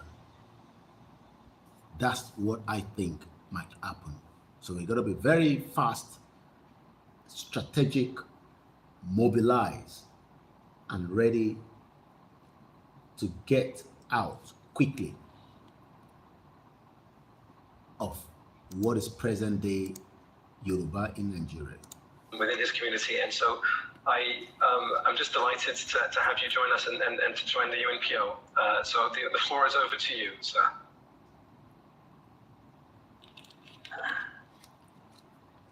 I want to start by thanking. This was about 4 years ago. I don't think in 4 years, Baba iti change ọ̀rọ̀ tó ń sọ nípa bí Yorùbá ṣe gbọ́dọ̀ exit Nigeria. All he has stood for, all he has stand for is that a lè ever rí dignity. Kò sí nǹkan tí Tinubu lè ṣe tí Yorùbá máa rí dignity nínú Nigeria. Kò sí nǹkan kan táwọn governors yìí lè ṣe tí ẹ lè fi rí dignity. They are as useless as tissue paper from the top to the bottom. Ṣẹ́rí gbogbo ìjà tó ń jà nínú Lagos House of Assembly. Ẹ fi pé torí tèmi àti ńlọ ṣe ń jà. If you think so, you are fooling yourself. They're all criminals. Àti presidento, àti co-presidento, we all know that Tinubu had nothing until he becomes the Lagos State Governor in 1999. And we have saw and seen how he has enriched himself and his family and his cronies. Yes, there's nothing wrong to be ambition. But his ambition is not for Yoruba people.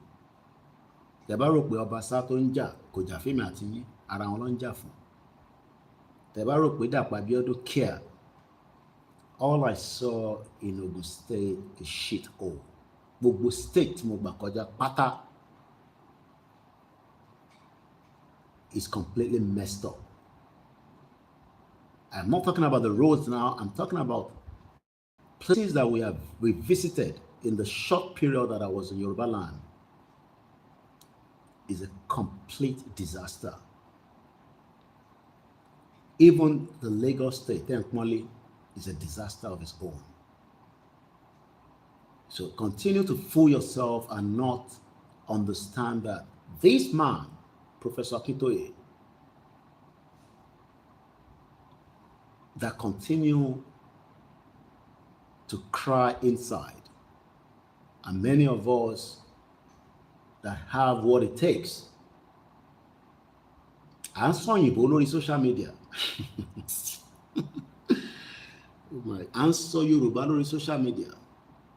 Àwọn argue. All I saw in the few limited days I spent inside Yoruba land in Nigeria is a disaster. I can tell us that. complete disaster. And now realize why Baba Akintoye continued to cry inside all the time. But is articulated. Tebak Boro tí Baba is sọ ní 4 years ago is still sharp in brain, in mind, strong. And the only thing ta lè ṣe pé kí Baba ta lè fi ràn lọ́wọ́ nísìn, because Baba is 90, but we know Baba will be 100, it will be 110, 120, it will be 150.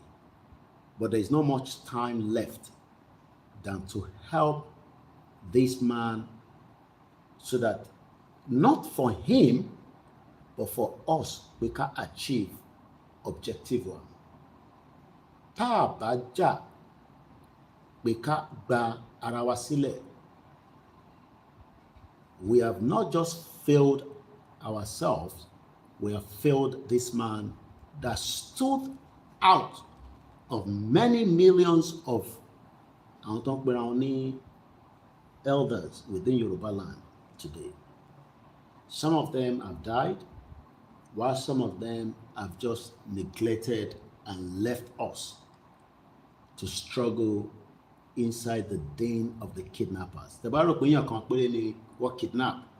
Every sons and daughters of Yoruba, you are all kidnapped in Yoruba land, including myself.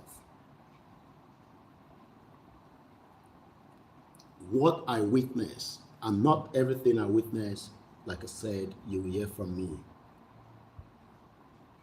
A lot of them will be kept confidential. But like you all know, with some, I will not give any details. I was right in Yoruba land, yes. There's no doubt about it. I don't have to prove that to you. But I was in Nigeria, and all I saw is that we have done very well, but to complete it now is to finish the job. Even if it is going to be painful,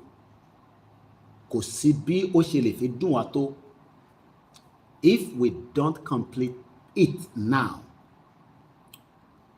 we don't know what next. You might say, well, nobody knows what next all the time. Yes. I want to want little trapped. I saw it in their eyes. I saw it in the environment. I saw it within every part. A lot of you that have just seen the bit and bit, do not be deceived. Achievement Yoruba. Every achievement have been destroyed from top to bottom. For those at home, they might not see it, but the few Tiwatiri are the one yearning for the dissolution of Nigeria. But for those that are one doubt, there is still a hope. I realize that they're part of the problem, especially those that continue to fool people that Nigeria will be a great place. Because think of continent Nigeria feeling great, or to destroy Yoruba. But we'll come back to that later. UNPO for giving me the opportunity to speak up for the Yoruba nation. Today, we the Yoruba nation will also call ourselves the Odua nation. When in 1914 the British amalgamated the Yoruba. Farabalẹ̀ kó gbọ́ bíbà torí ọ̀tọ̀ ni kẹgbọ́n kan kí a má gbọ́ àgbọ́yé ẹ̀. Britain lo amalgamate wa, want any right láti di amalgamate wa, and they're not going to do it. We have engaged them, and we have done that very well. But if you're one of those that are hoping that Britain what amalgamate wa, àwọn ọlọ́mọ wa di amalgamate wa, irọ́ là ń pa fúnra wa, nígbà country ta fẹ́. Kò bá wa já wa 500, that was determined, we shut it down, and we prove the true warrior in us tó jẹ́ ọmọ Yorùbá fún Britain pé àwa la nílẹ̀ wa. Kódà bó já wa 500 péré la bá jáde sí títì, I'm approved in Britain, and I will be one of the 500. Like I said, I will include one of the 500. Tabakpo say you make the job easy. But let me say this. Taba Jade in the numbers, Kolukalukula prepare for a long fight that could last 5 years. Toba Tinika Jade fún rally, táwọn Yorùbá ti jáde, àwa tá bá jáde, it will take 5 years to complete and from what I think that country in, because we will prepare for the worst case scenario. But about Potabajade, we have automatically proved to the federal government, to the international community, that AKINTOYE can go ahead and declare Yoruba nation. And we defend the land with the same numbers. But Tabakbo, to the Soja Jade, Toba need the first bullet, like it did in 1993. Trust me, there will be fire across many parts of Yoruba land. Omadi Jagidi. And that is what AKINTOYE and Igboho is trying to avoid.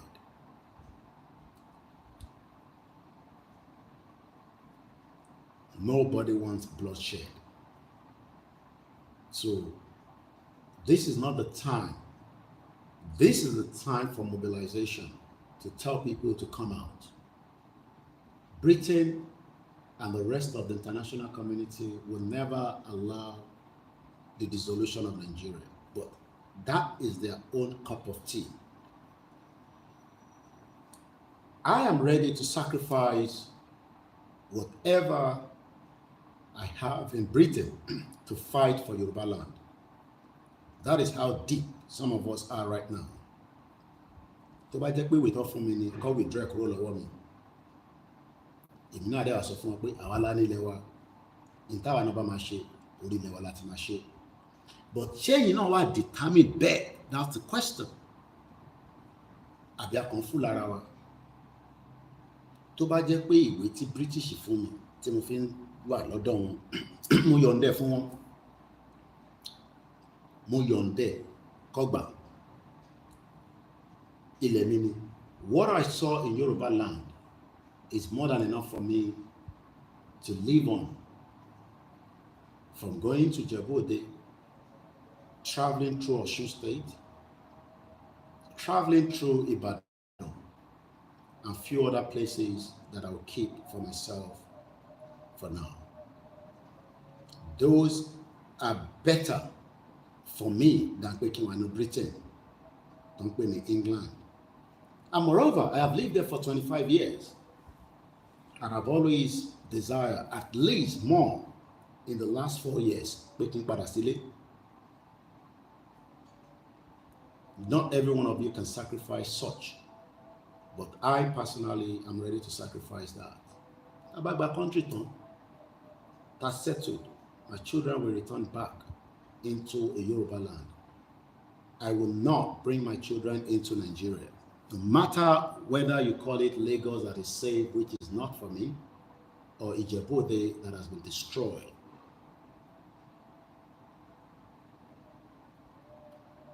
That should be our determination now. That should be what should be on our heart. Torí nígbà tí wọ́n ṣe exploration àwọn tó rán wá, they were determined. One, ní mosquito máa jà wọn. A lot of them died from mosquito bites. A lot of them died because of the climate. But ṣé mo kankan wọ́n give up. Wọ́n give up. That is the difference between àwọn tí wọ́n wá colonize wa àtàwa tí a wà nísìn. We react to things, and after few reaction, we go back and sleep because our determined. Tabawa determined, this is the time to mobilize and push out of Nigeria. I was listening again to my brother Isen TV yesterday in one of his broadcasts he did like yesterday. And if I can play that in a minute, I will see if I can get the clip. But I remember what Baba said. Nigeria then was leaning, was strong to Soviet Union. Nigeria tí gbogbo wa ń wò lẹ́ni gbígbà tẹ́ pé à ń wò pé inú ẹ̀ ní sójà wà, ex-general, àwọn alágbára, àwọn this, àwọn that. It's not as powerful as Soviet Union. Yet, the breakup of Soviet Union occurred. If we not so much determined, we would Yoruba nation as we all want to. Ajepe, we have all just been deceiving each other. But the determination in the heart of our leaders, if they are not determined, you would have seen it. You would have felt it.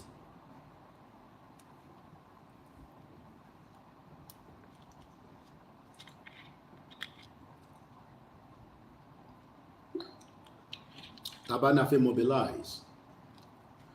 We're not going to mobilize without bringing ourselves also from the diaspora. Around the world. You got to prepare to come down and fight and save ourselves from the dungeon of Ilutonkpe, Nigeria.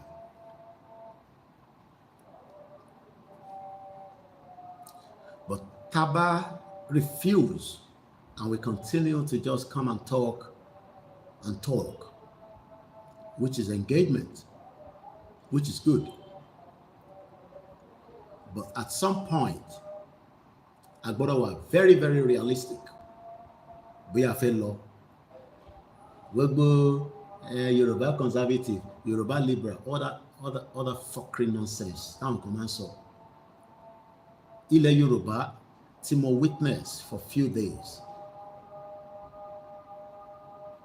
should be prepared to protect and save millions of our people. All I saw in that few days is pain for people that are trapped. And that will Latifi rescue in your con where many people need to be rescued. How do we now rescue all these people? Because they are trapped. Gbogbo àwọn tó ti wà trapped sínú ilẹ̀ Yorùbá lénìí. An hour before I started the program, somebody sent me a VN from Ijebu-Ode because I replied back their message, and they're probably still awake because one, inu oru lo wa. You can't sleep. I'm not talking about electricity alone now. I'm talking about our dignity has been removed from us as Yoruba people. And if we just continue to go on one program, and we are not even ready ourselves to mobilize and come back and determine, then we might as well start thinking whether we are truly ready to achieve this country that we are talking about.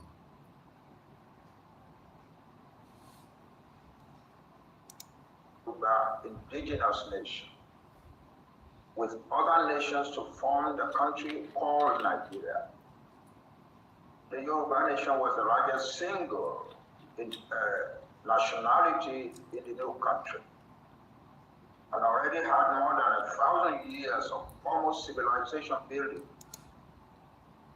If we are 1,000 years in civilization, I can tell you all that has gone out right now. Kò sí civilization kankan mọ́ nílẹ̀ Yorùbá lẹ́nu. That civilization has been destroyed. And the only way to actually protect it, they say, when the Kagba country, can they protect that civilization? Can they make sure everything that surrounds us can be used? The amount of land that we have, many countries like South Korea does not have the land. Now, I still now understand why Baba Akintoye said in 1982, táwọn lọ sí South Korea for presentation with the hope that Nigeria will progress. Àwa Yorùbá la di Nigeria mú lóòótọ́, but we are slowing down our lives in a system that has completely destroyed who we are. The common basic things of life, our people have suffered for 64 years. Many of them are getting weaker, and it will be difficult if we can't rescue them now. Àwọn olóṣèlú ready láti rescue àwọn èèyàn wa. They are liars, deceitful people, wicked, evil. I saw General Hospital physically and I cried. I saw the roads and I wept. I saw the environment and I knew that I want to attack when we are live on programs are still people that are trapped.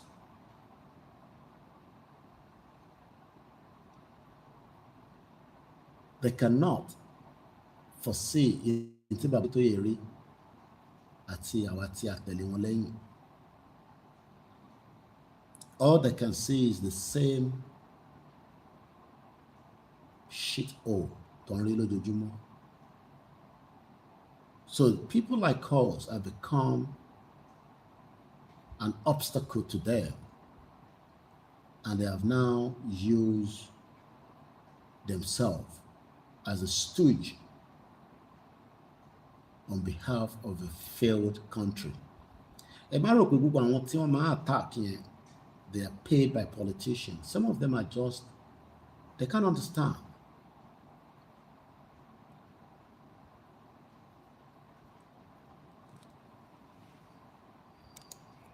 In Black Africa, the Yoruba had started to live in towns and cities by the 9th century AD. We are no longer living in towns and cities. We are living in shanties. I saw that firsthand in the few days I spent in Yoruba land.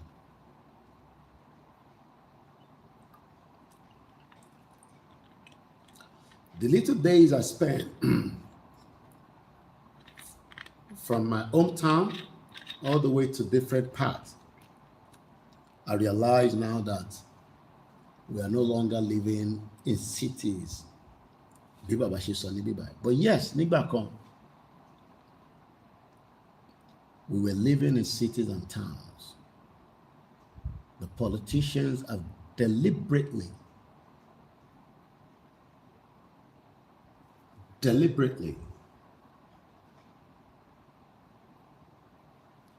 destroy our economy.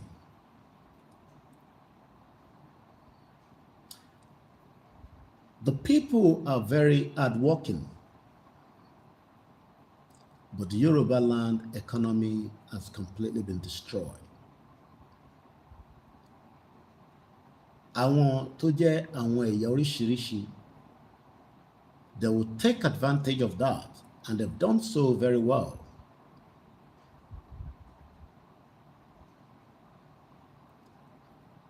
And that is the reason why our hospitality given to those that we thought were one Nigeria together have destroyed us. They've corrupted our people. People talk about the Fulani, but we don't talk about the economy part of Yoruba land. All I saw in my few days in Yoruba land is a Yoruba economy that has been completely bastardized and destroyed.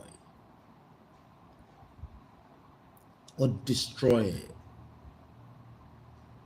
I don't even know where to start. I don't even know how to explain it. Now I realize more that even all our efforts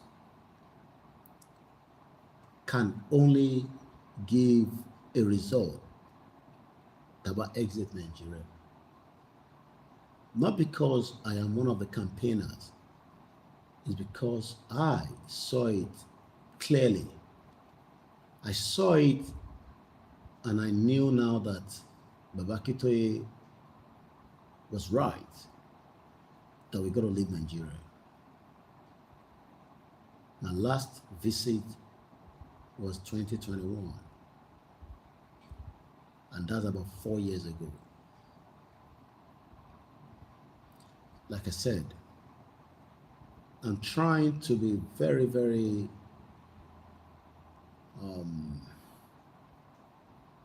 not to be too emotional about it. But the fact is, ain't a bangbo programming what it destroyed the Yoruba. The whole Yoruba land has been destroyed economically.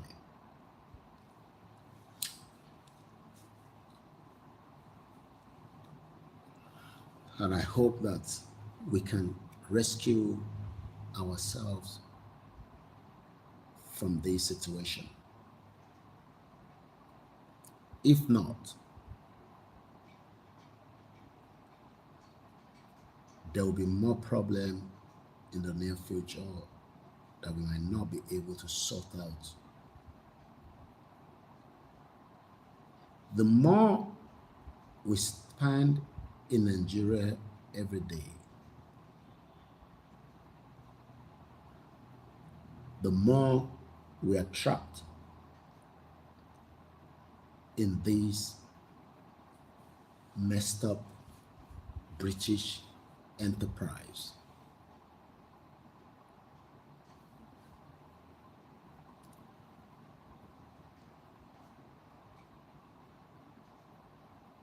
Let me give you one instance of just what I witnessed. It's very traumatized.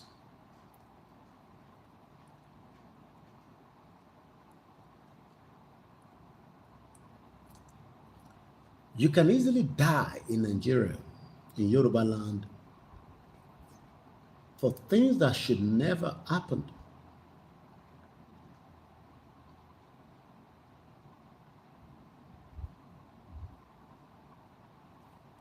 En route down to our destination, right inside Ibadan, going towards Ekiti.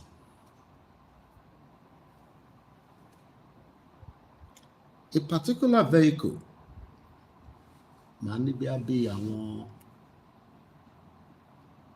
than 3.5 truck, maybe a little bit less, but I will just put it about that bracket. Right next to us was driving. But for somebody that have lived outside and understand the operation of a vehicle, I knew that vehicle should not even be on the road. And I was right. We were avoiding the vehicle, which we did. But as we drove past that vehicle, within just few seconds as we were driving past it, this vehicle trapped about 3 people underneath. In your meta, how he was able to trap them within that space, that few seconds, is what still baffled me. Látara tó sweep around and àwọn tó rìn lójú títì, they got caught up. That is not God. This is man making destruction of Yoruba land.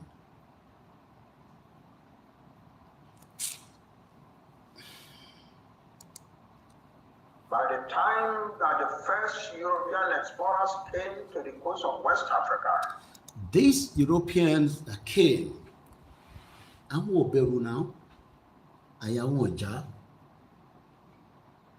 Lóòótọ́, wọ́n kó nǹkan èròjà wá nígbà tó ń bọ̀. But ọ̀tọ̀ ni kéèyàn mú nǹkan tó fẹ́ fi jà wá, ọ̀tọ̀ ni kó ní ìgboyà. All I can say is that we have ìgboyà, but we are doubting whether we can achieve this cause of Yoruba nation, because we are expecting people that are not interested in the liberation of the Yoruba people láti wá rescue wa, láti wá dá sí, láti fọwọ́ kún. If they do, is a bonus. But if they are not going to do, we all must be ready to push out. And we need to push out very fast and very quickly and strategic. If we spend more time in Nigeria, it's more difficult gan láti gba Yoruba nation. That's all I can say. Tá bá pẹ́ díẹ̀ sí ju bó ṣe yẹ lọ, it's more difficult gan, and it could become very bloody, extremely bloody. Forget about people that sit online and tell you all kind of things. Some of us that are at home, kò sí nǹkan tó ń fẹ́ sọ, ẹ̀ ń rí lójoojúmọ́ fún ẹni tó bá ní the other side of the eyes. Ẹni tó wà Nàìjíríà nílẹ̀ Yorùbá presently, tó bá lójúnú, ó yẹ kó mọ̀ pé even if you have not left Nigeria,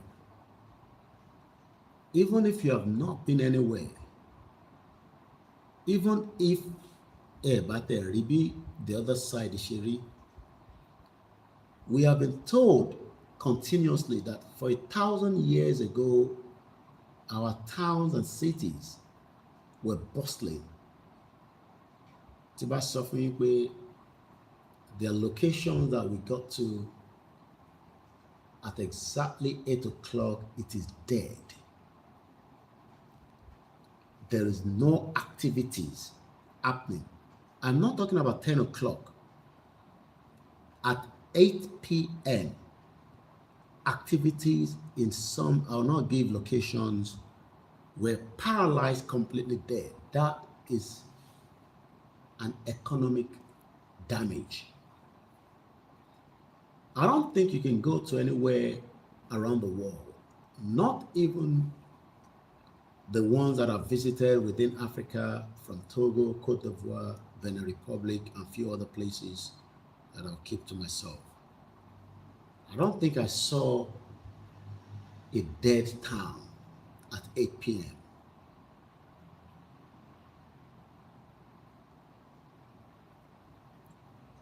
Ẹ má fi Èkó compare any other state. After you have left Lagos, all other places are dead trapped. It does not matter how you feel about this particular discussion.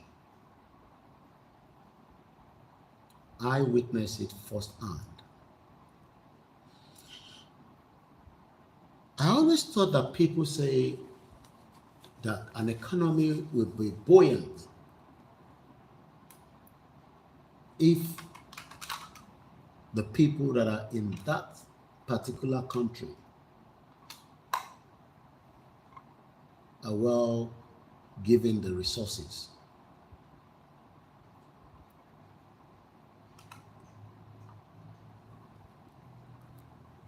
We can never achieve a 24 hours activities of Yoruba land, Tabashiwano, Nigeria. Even though the potentials are there,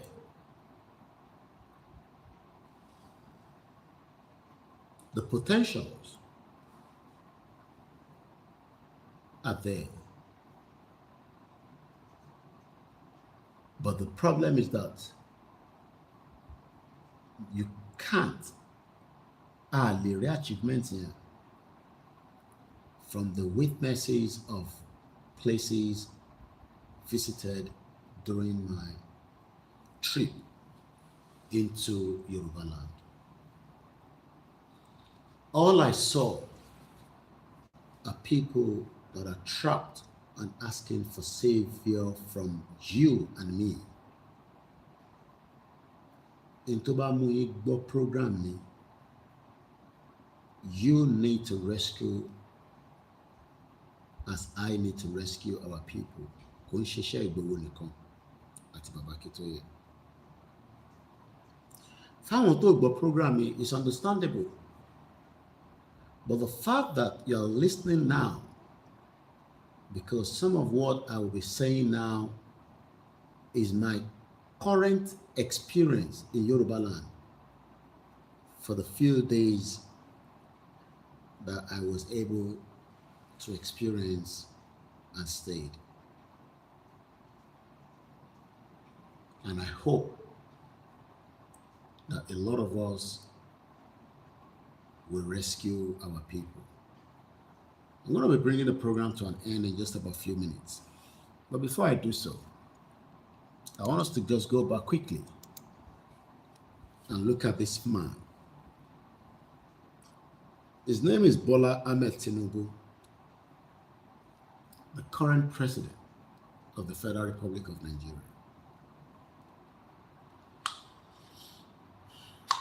If your expectation that we should wait on him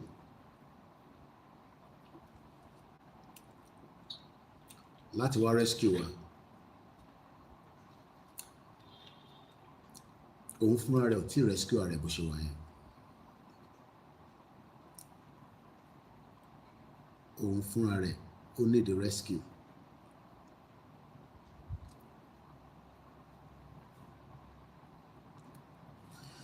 Let's read out again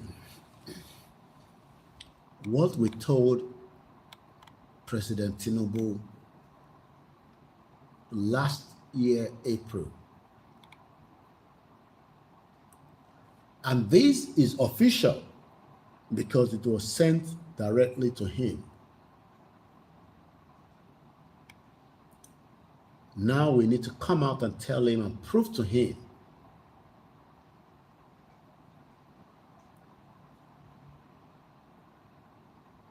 they exit Nigeria. Whether he would agree or disagree, that is his own cup of tea, not ours. He has already spent his own quality time on earth, and is still currently spending a good one. Because the best he can achieve after being a president is just going to be another elder statesman within Yoruba land and Nigeria. But Awanika Sofupe, we are not going to wait anymore for him to decide on our lives. He has his own life. We also have our own life. Our life is Yoruba land. His own life is inside Nigeria. Forget about whatever lies he wrote about our strategic and he cannot give you the peace you want in Yoruba land right now. Nigeria ti tóbi jù fún Nigeria débi pé ó fẹ́ maintain ilẹ̀ Yoruba. Now I know why people are being kidnapped. Now I know why the Yoruba economy cannot move further. All that I witnessed firsthand. The Yoruba land is trapped in Nigeria, and President Bola Tinubu cannot remove that trap that we are in, because Nigeria is tóbi jù to maintain us. Nigeria ò lè fún wa ní the glory, the peace of mind, the future that we are all emphasizing. A lè rí future yẹn nínú Nigeria. From what I saw, our people are determined, but they are becoming more malnutrition inside Nigeria. And they are crying to be rescued. And the only people that are taking advantage of them right now, they've seen them all. And they have already capitalized on these, our innocent Yoruba people.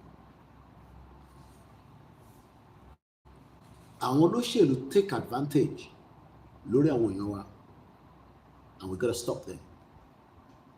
Not through violence, but through the engagement that this land is meant for every Yoruba land, for every Yoruba people rather.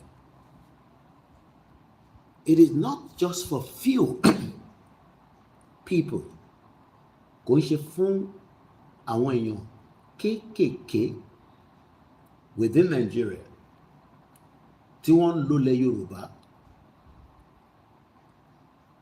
to overpower the rest of the people.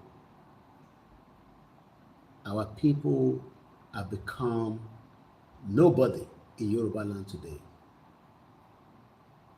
From intimidation to the economic collapse. I can't foresee anything as operational in Yoruba land today. It is a dead place that needs to be revived under a Yoruba country. Even if, and I use the word if the intention of the present politicians within Yoruba land is to support our people, the present Nigeria will reject it. Because we are fighting with many people that are obstacles. And when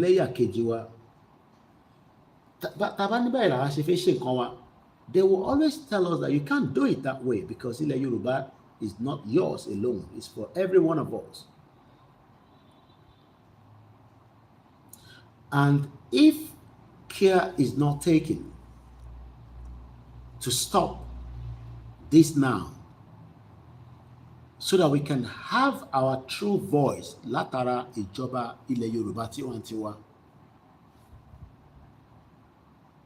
ó máa difficult fún wa láti lè stop àwọn ẹ̀yà tó kù nínú Nàìjíríà.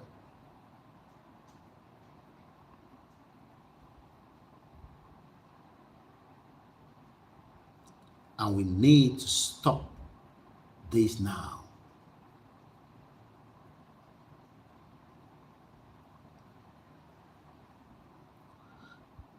A lè jókòó ká sọ Yorùbá nation dé ta fẹ́ sọ dé a long project anymore. Kò lè work. Ó gbọ́dọ̀ stop àjọṣepọ̀ wa àti Nigeria peacefully. As much as we all know that will be very difficult.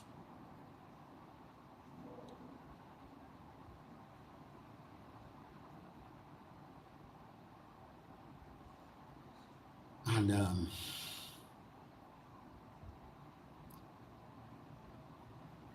until we all understand that it's about us, it's not about the àwọn tó kù. Not that we don't care about them, but it has to be about us. It's about ìran wa. Yoruba come first. Yoruba must always come first before any other thing. But tí expectation wa tó bá wà lórí TINUBU, the current president, ó máa difficult gan.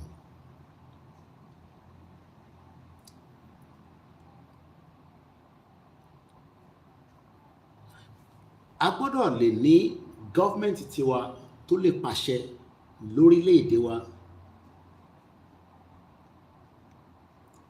láti protect wa, láti jẹ́ kí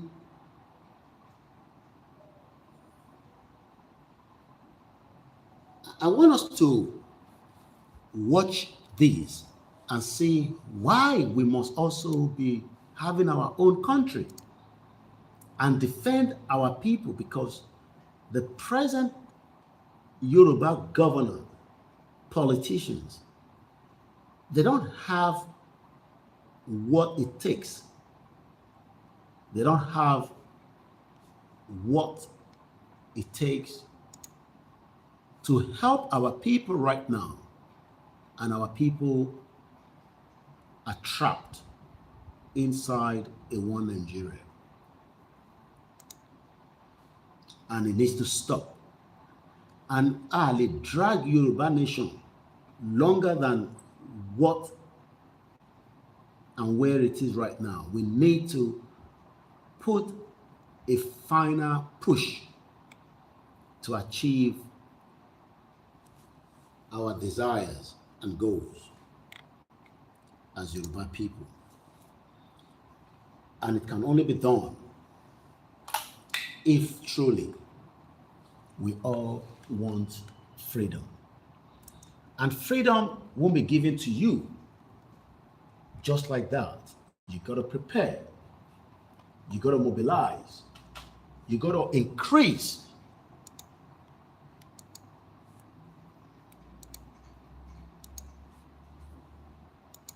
everything within our capacity. Ilé òṣòro àsọdí ẹ̀fẹ̀. Let's watch this.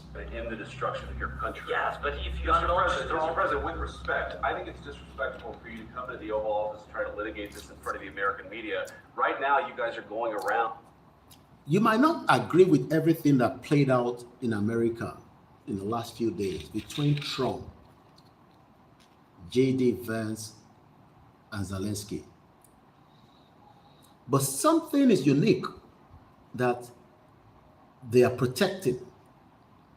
And what they're protecting is America must come first.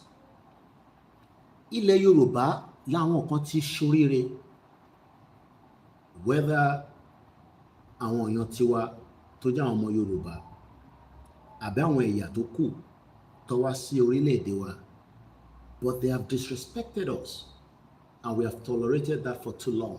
That needs to stop, and it needs to stop now. And the only way we can stop it is when we have a true independent Yoruba country. Tá a bá ní independent country tiwa, tí government tiwa operate lé lórí, it will be very difficult and hard to stop all the damages to the lórí ilẹ̀ wa. And I pray that we would have the strength, we would have the money, and we will be ready and not be a coward to finish this task. It can be completed this year, Tabawa determined. But Tabawa determined, we will drag these more longer than this year. And maybe by the time it's about to lose next year, iti mo bá ní yé àtútù yàtọ̀, because all I saw, like I said, is a Yoruba land that has been destroyed economically. And forcing conscripts to the front lines because you have manpower problems. You should be thanking the president for trying to bring it into this conflict. Have you ever been to Ukraine that you see what problems we have? I have been to. Come once. I've actually watched and seen the stories, and I know what happens is you bring them on a propaganda tour, Mr. President. Do you disagree that you've had problems with bringing people into your military? We have problems. And do you think that it's President Bola Tinubu knows that we have problem in Yoruba land. There's no doubt about it. He's well informed and aware. I'm just using these between the America and the Nigeria president. Tó bá jẹ́ pé president Yoruba lórí oyè tá jẹ wà ní country tiwa, we have all the right to determine and dictate the future and how we want our country and our territory and our sovereignty to be. Ẹni tó bá tẹ́ lọ́rùn, wọ́n ní right láti lọ sílùú mi.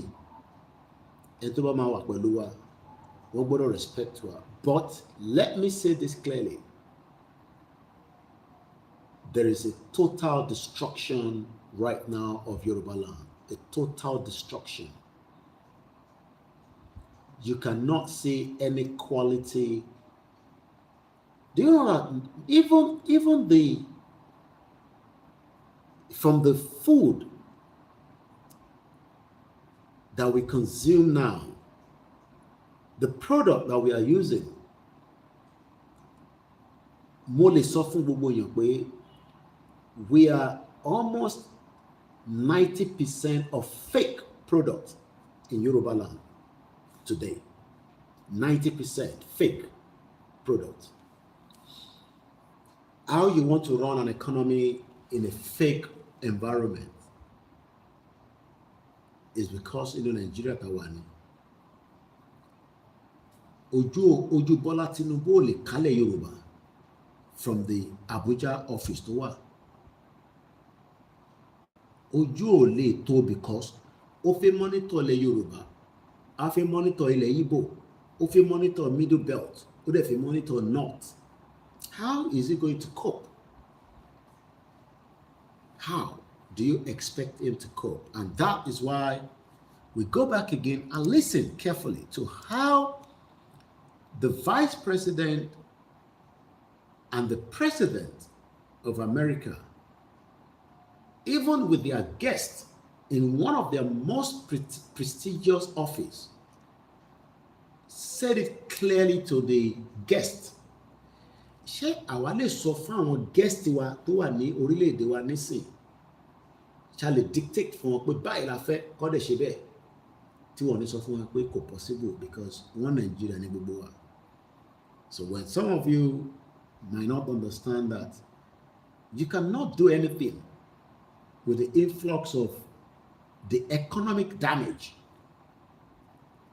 from fake products, táwọn èèyàn kan gbé wọlé, from the terrorist jihadists, táwọn kan gbé wọlé, from the foreign partners that have destroyed and continue to destroy our territory. But when Tojuba Tower within the little space, and when I use the word little space, Yoruba land is not a little space. Oyo is big. Ekiti is beautiful. Osun State is massive. Ogun State, Kogi, Kwara, Lagos. But all these places have been destroyed. And agenda wọn náà ni pé keep them below the par. And our people are becoming weaker on a daily basis. Tá a bá dìde tán nísìn, ní ríyàn kankan pè jáde mọ́. Tá a bá jáde tán pátápátá. Tá a bá ti jáde tán pátápátá. Níwọ̀n bá díẹ̀ tó kù, Ọlọ́run kó fún wa ní strength. And ṣe coward. Tẹ́ bá pe àwọn èèyàn jáde again, pé kọ́ wá jáde, wọn ní dá yín lóhùn because wọn ní ní strength yẹn mọ́. The little strength tó kù táwọn èèyàn need nísìn, let everybody go and mobilize their people. We're not coming out to fight. But tí arákùnrin tó jẹ́ pé òun ni the head of the government in Nigeria, tó bá ní bákan lòun ṣe fẹ́, tí kò lọ in line pẹ̀lú báwa ṣe fẹ́, then anything can happen. Kò sí tí kò ní lè ṣẹlẹ̀ o. But for now, we will maintain that it will allow Nigeria to divide. Àwọn tó bá fẹ́ keep Nigeria as a brand, bá wọn argue lé lórí, dẹ̀ bá wọn sọ pé kó má keep it. They can keep Nigeria as a brand if they want to. Kódà, they can continue to use Nigeria, but within our own territory, we will not accept being Nigeria. We gbọ́dọ̀ accept ilẹ̀ Yorùbá ni. Let's finish the video.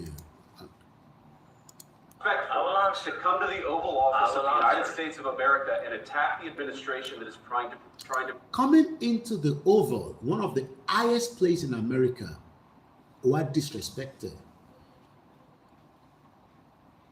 Àwọn èèyàn tó kó àwa sílẹ̀ Yorùbá wá disrespected, wá dẹ̀ tó sọ̀sọ́ wa lójú.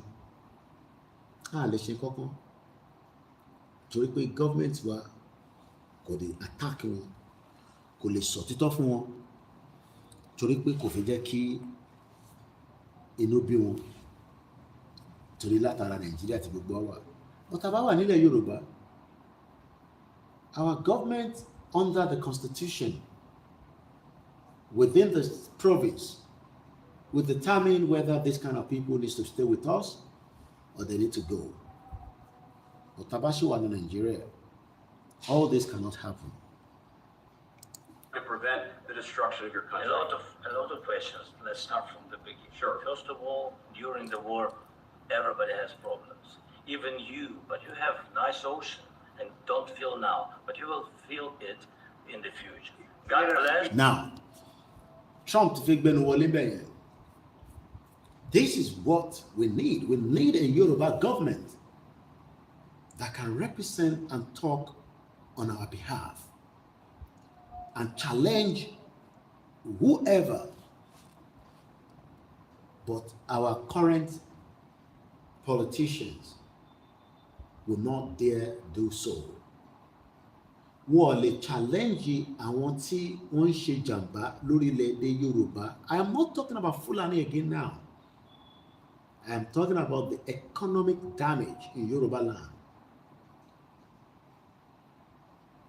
None of our governors, our representatives can challenge those that are destroying our economy from outside and from inside. Because constitutional Nigeria cannot destroy economy. The Yoruba economy is being destroyed even from outside. Because one more pé tí àṣeyọrí bá wà nílẹ̀ Yorùbá, I don't think a lot of us will like to go outside our country. Àfi tá bá fẹ́ lọ fún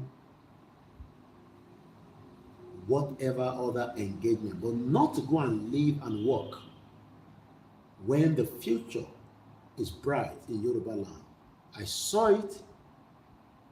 Many of àwọn èèyàn ní ilẹ̀, but nothing is happening on those lands. Many people have the talent, but they've ended up into a different job description. Many of our palaces are struggling to cope, but the politicians are not cared or worried. Before you know, they will come out again and start telling us Katuwalo vote in 2027. I see gbogbo ìtàtí ń ṣe bọ̀ láti 1999. What has been the advantage? Ìwúlò wo ló mú jáde fún wa? Láti 1999 tí a ti ń lọ ń dìbò, kí ni progression tó mú wá sílẹ̀ Yorùbá? Ṣèbó yẹ kí a máa progress ni? Why are we going backwards? Tá progress. What has been the problem? Nigeria ni because à ń cater fáwọn tó kù tí a ní business pẹ̀lú. We don't have business with them. Our business is meant to be Yoruba people first. But a fẹ́ cater fún àwọn ẹ̀yà tó kù within Nigeria tó wà pẹ̀lú wa, and that is the reason why we are struggling. Àwa la ní port, àwọn lè ká gbádùn, ọ̀tọ̀ làwọn tó ń gbádùn ẹ̀, ọ̀tọ̀ làwọn tó ń jẹ àǹfààní ẹ̀. Àwa la ní crude oil, àwọn làwọn tó ń jẹ àǹfààní ẹ̀, ọ̀tọ̀ ni wọ́n. Àwa la lómi, yet we cannot enjoy it. Even the space tani, we can no longer enjoy it. Money at our community at 8 p.m. it is dead completely. No activities. Unbelievable. Even as early hours as 5, communities were dead. No activities. Completely paralyzed. We can't live in this kind of society that was created by the British. And the British knew what they're doing. They are destroyer. One more destroy the Yoruba.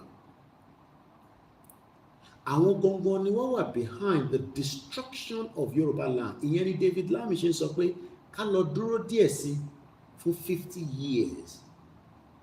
Tá bá dúró fún another 1 more year, it will be worse. Ṣé David Lamy dé ilẹ̀ Yorùbá ó mọ tó ń sọ tó ní ká lọ dúró pé Nàìjíríà máa dá by 2075? That is going to be 50 years from now. ṣé a lè allow kí Nigeria ṣì exist títí di 2075? Do you know what that means? David Lammy is saying that you and me will be conquered people, and probably maybe kò tẹ̀lé sí kankan tó ń jẹ́lẹ̀ Yorùbá mọ́. Ẹ já gbọ́ etí Trump fi sọ fún arákùnrin tó pèrè ní comedian yìí. You don't know that. God bless you. God bless. You will not have war. Don't tell us what we're going to feel. We're trying to solve a problem. Don't tell us what we're going to feel. I'm not telling you. Ǹjẹ́ Tinubu wà bold láti sọ̀rọ̀ báyìí sí àwọn tó ń ṣe jàǹbá fúnlẹ̀ Yorùbá under Nigeria? Ǹjẹ́ Tinubu tó jókòó tó ń rẹ́rìn during the book launch of a criminal tó pè rẹ̀ ní Babangida, ẹ wo bó ṣe ń rẹ́rìn, ẹ wo bó ṣe ń fi life wa tayín, because kò wá bold is a weaker element. Wọ́n kàn ń pè ní Jagaban ni, kò Jagaban lọ anywhere bó ṣe wà yẹn. Kò Jagaban lọ sí anywhere because kò lè challenge àwọn tó destroy Nigeria. Ṣé báwọn tó destroy Nigeria tó lé òun nígbà làdẹ́kò lọ́jọ́ ń jókòó? So now ṣé ó ti accept pé gbogbo tó ṣẹlẹ̀ yẹn ká fi ọwọ́ wọ́nú, ká fi ṣe kí ni, ká fi para? So is this president telling us that gbogbo tí Babangida ṣe àtàwọn Abdulsalam àti Gowon kí gbogbo ọmọ Yorùbá ká fọwọ́ wọ́nú, ká gbàgbé ẹ̀? Is that what he's doing? Àbí? Because I'm trying to understand what he is thinking, because he was almost killed himself. Ó kù díẹ̀ ọ̀bá pa kó náà tó escape lọ sí London on exile. So ẹ̀yin tẹ́ ẹ rò pé àwa kan a lè wálé, mo sọ fún yín pé gbogbo yẹn ẹ fi yẹn sẹ́gbẹ̀ẹ́. Tásìkò bá tó àwálé. I was in Yoruba land. Tásìkò bá tó àtúpadà wá. But àwọn tó wà on exile bí Olóyè Ìgbòho kò lè wà on exile forever, because Tinubu náà wà on exile forever. He came back home in 1999. Èyí tó máa gbé Ìgbòho náà padà wálé nígbà tásìkò bá tó, Elédùmarè á sọ. Èyí tó máa gbé bàbá Akíntóyè padà wálé nígbà tásìkò bá tó, Elédùmarè máa sọ. Many of you tí ẹ fẹ́ wálé, kò ṣe pé àti wálé ló ń bà yín lẹ́rù, but a lot of obstacles. Ẹlòmíì wà lábroad, kò níwèé tó máa fi kúrò lọ́hùn. Ohun kó wálé lóòótọ́. Even kàbájú sọ pé Nigeria is worst, is bad, people are still coming home. Ìyẹn ọ̀dìtà àwọn èèyàn máa wálé, àwọn tó wà nílẹ̀ gánṣẹ́, àwọn náà fi jápa ni. But my question is, can this man, President Bola Tinubu, can he help us to challenge the destroyer of Yoruba land? I am not talking about Nigeria now.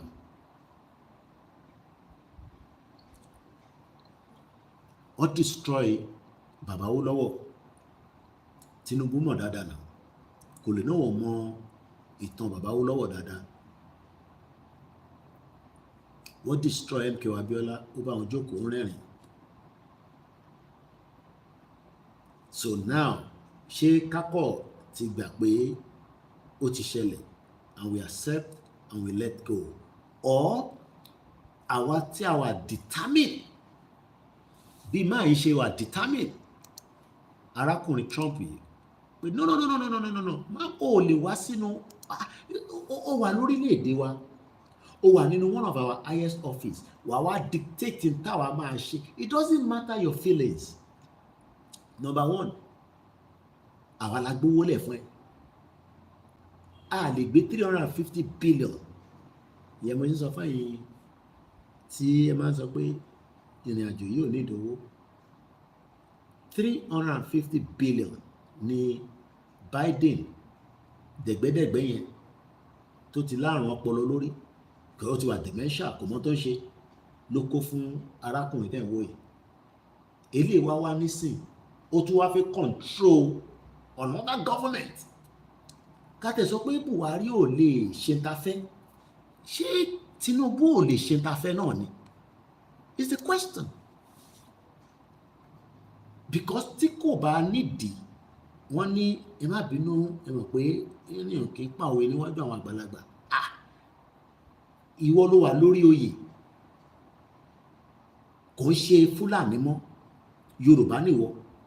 Now ẹ̀ṣẹ̀ wo ni Ìgbòho ṣe tí òun ní kọ́ fáwọn repentant terrorists kọ́ àlá àwọn kan integrate wọn? Ṣé terrorist ni Ìgbòho ni? Tinubu dákẹ́. Ó mọ̀, àwọn tó close mọ́ mọ̀ pé wọ́n ti sọ̀rọ̀ olóyè Ìgbòho fún, but ó dákẹ́.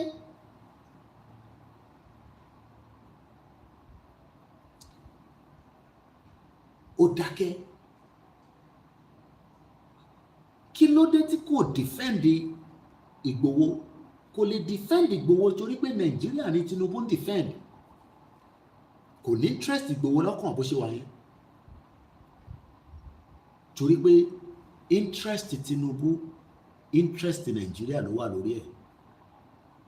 So tẹ́ bá wá expect pé ẹni tí lẹ́yìn ọdún méjì tó wà lórí oyè tí kò lè pàṣẹ pé kí òkè ẹ lọ gbé fáìlì Ìgbòho wá,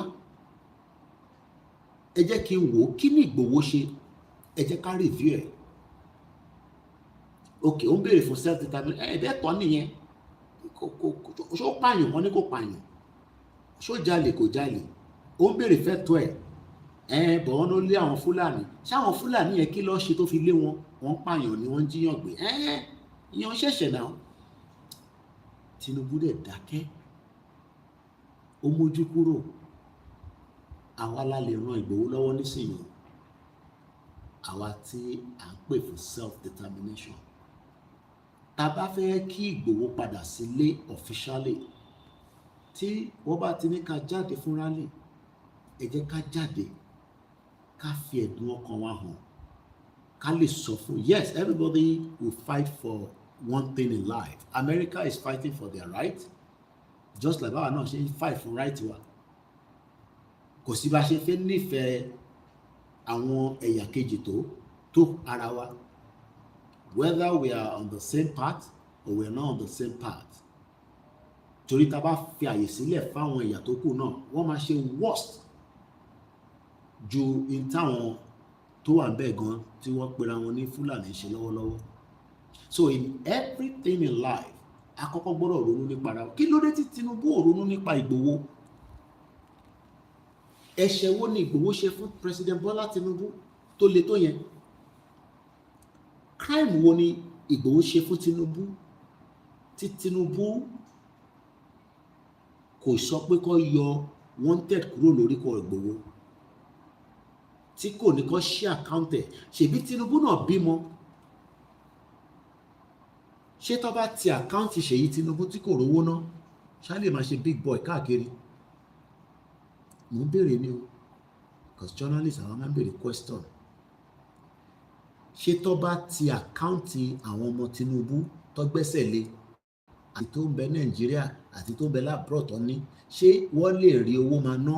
Ṣé wọ́n máa wá sórí social media láti wá máa béèrè owó ni? So kí ni ọ̀fẹ́ǹsì Chief Sunday Igboho fún President Tinubu? So Tinubu is dancing to the tune of the caliphate within Nigeria against ìran Yorùbá. Torí ọmọ Yorùbá lòun, ọmọ Yorùbá ní Ìgbòho, òun lè má kọlà bí Ìgbòho lóòótọ́, but ọmọ Yorùbá ni, even though pé wọ́n sọ pé àwọn kan ní kò ń ṣe ọmọ Yorùbá, but I don't think I want to go in that line. But ǹjẹ́ Tinubu rántí pé àwọn tó lọ bá rẹ́rìn tọ́jọ́ jókòó níbi tó ti ń lọ́ǹchì ìwé Babangida, lára àwọn tó fi pa ni, but ó survive. In tó bá mú Tinubu survive, Ìgbòho náà máa survive ilé tá à ń bá lọ yìí láṣẹ̀dùmarè. In tó bá mú President Tinubu tó survive láti 90 ló mọ̀gbà tó sá kúrò Nàìjíríà bí i 94 ní bí i 95, but a mọ̀ pé Tinubu was on exile for many years. So in tó mú òun náà wà níta tó fi wá di pé àwọn ìṣẹ̀lẹ̀ kọ̀ọ̀kan ṣẹlẹ̀, because ìṣẹ̀lẹ̀ máa ń ṣẹlẹ̀ for the next thing to happen. Tá a bá jáde fún rally, a lè mọ̀ tó máa ṣẹlẹ̀. Tá a bá ní àfijáde fún rally, then àìtí mọ̀ tó fi ṣẹlẹ̀. But tá a bá ti jáde fún rally, it might bring other issues and other things will be resolved. Torí pé àwọn ìṣẹ̀lẹ̀ kan tó ṣẹlẹ̀, and I think one of the major things tó ṣẹlẹ̀ ni the death of Abacha ló mú Tinubu padà wá sílé. What would happen tí Ìgbòho máa fi padà wá sílé? Ó kù sọ́wọ́ ìmọ̀ àti yín o. As I'm wrapping up this program, in tí Ìgbòho máa lè fi padà wá sílé kò ń ṣọ̀rọ̀ ẹ̀mí mímọ́ kan. No. Àwa èèyàn tí à ń gbọ́ ohùn, torí gbogbo wa náà ni angels.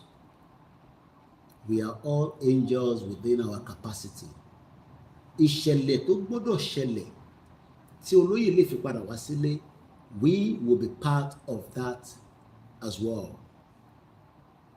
How? Is also when we are going to mobilize and come out to prove that Igboho kọ́ nìkan fẹ́ country.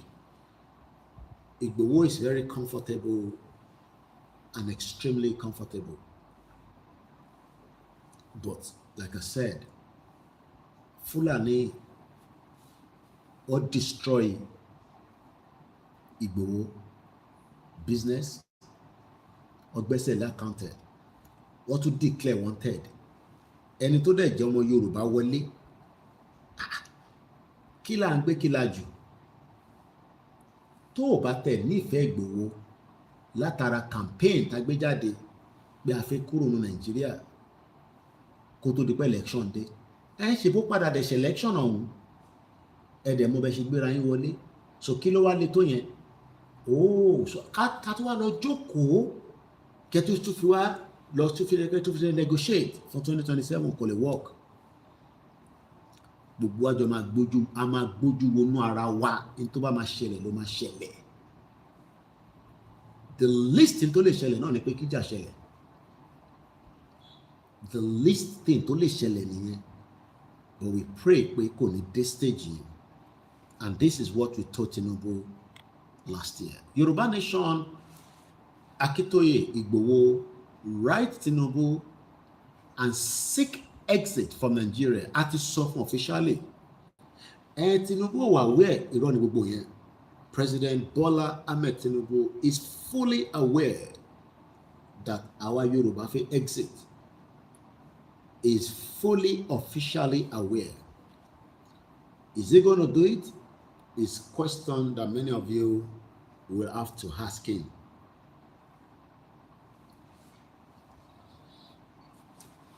Let's read further. Most of us, Yoruba, have no confidence in the restructuring that some of our most respected Yoruba leaders, such as our fathers, now highly exalted Afenifere, are advocating, the group said. Bíyàn kan bá ṣì ń béèrè pé restructure Nigeria, kò sí nǹkan kan tẹ́ fẹ́ restructure, wọ́n ní right láti penetrate wọnú lẹ́yìn. And all I saw in Yoruba land for the time and duration I was in Yoruba land, restructure is dead because kò rescue àwọn èèyàn wa jáde for the many years tó fi ń campaign pa àwọn fẹ́ restructure. Àwọn tó dẹ̀ campaign fún their deaf ears. The Yoruba self-determination movement, led by Professor Adebanji Akintoye and Dr. Chief Sunday Adeyemo, popularly known as Sunday Igboho, has written an open letter to President Bola Tinubu, an open letter seeking, I want you to take note of this, a peaceful breakaway of Yoruba people from Nigeria.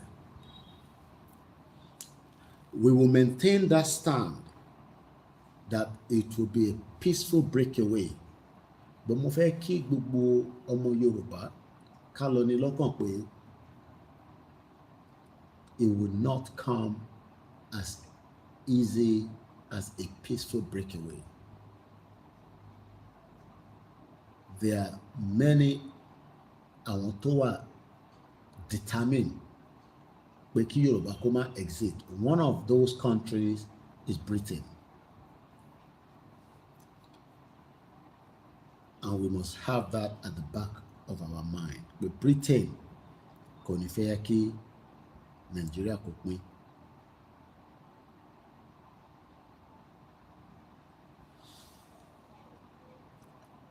In a letter that was signed by Mr. Akintoye, Mr. Adeyemo, and Ola Adedamola, the trio urged the president to establish a negotiating team with the group within the next 2 months and have a dialogue with them. Ó máa ti pé 1 year, tó bá máa di next month, ó máa pé ọdún kan tí a kọ lẹ́tà sí Tinubu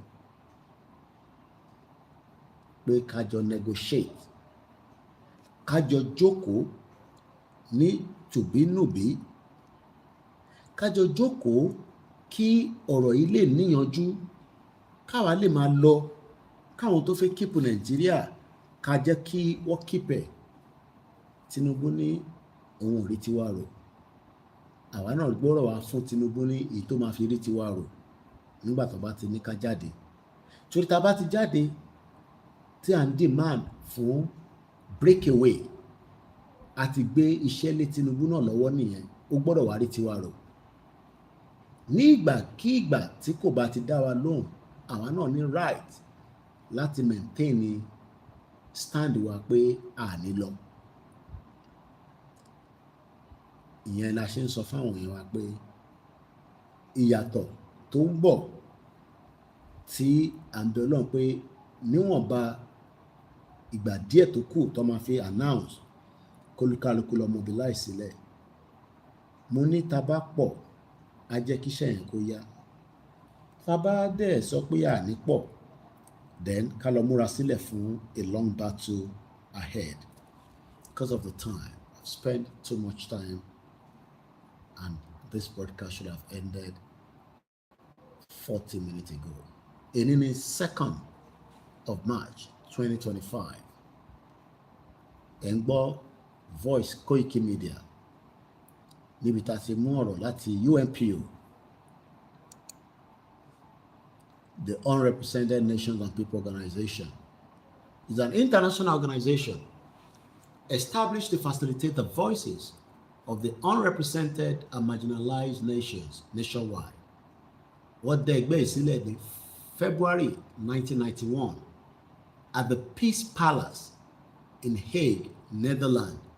Its members consist of indigenous peoples and minorities and unrecognized or occupied territories. Àwa ti wà within the bracket of àwọn tí wọ́n ní wọ́n lè darapọ̀ mọ́ ẹgbẹ́ yìí tó ń pè ní indigenous people and she tribes. Àmọ́ àwọn ẹ̀yà tó kù rí, olúkálukú Elédùmarè dá wọn lọ́tọ̀ọ̀tọ̀ ni. The UNPO works to develop the understanding and the respect for the right to self-determination and the political autonomy. Ìyẹn là ń sọ fún President Tinubu pé a fẹ́ gba political autonomy tiwa, a fẹ́ ní kankan ṣe pẹ̀lú Nàìjíríà. Nàìjíríà lè dá dúró through North, Middle Belt àti ilẹ̀ Igbo, but ní ilẹ̀ Yorùbá, we need to establish a Yoruba government that can control and determine the way forward and the future fún ìran Yorùbá. But pé a ṣì wà nínú Nàìjíríà, a lè determine that future. This is coming days after suspected Yoruba Nation agitators attempt an invasion. Àwọn ọmọ nípa wọn yẹn. We have nothing to do with those, and we have said it and we are still saying it, that under the leadership of AKINTOYE, we are moving forward. The group in a letter alleged that the Fulanis have been killing and destroying Yoruba communities since 2015, with an estimated 29,000 Yoruba people killed today. It's not just that alone. It's not just because Fulani are killing us. It's because we are indigenous people under the UNPO right. And we are big enough to have our own independent Yoruba country.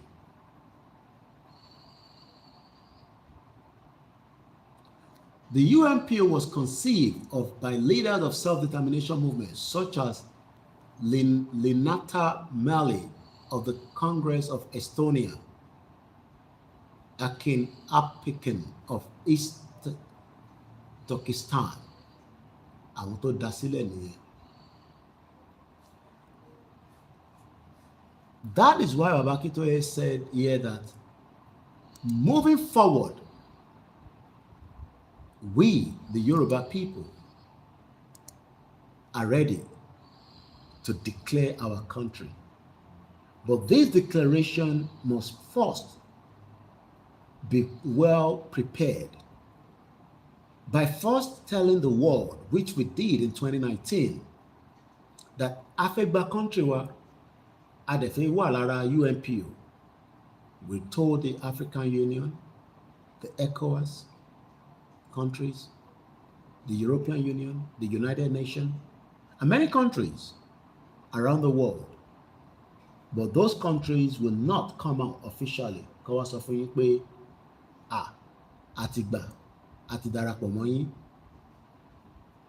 But we hope that if we prove ourselves, this country will have no other choice to succumb to Yoruba people.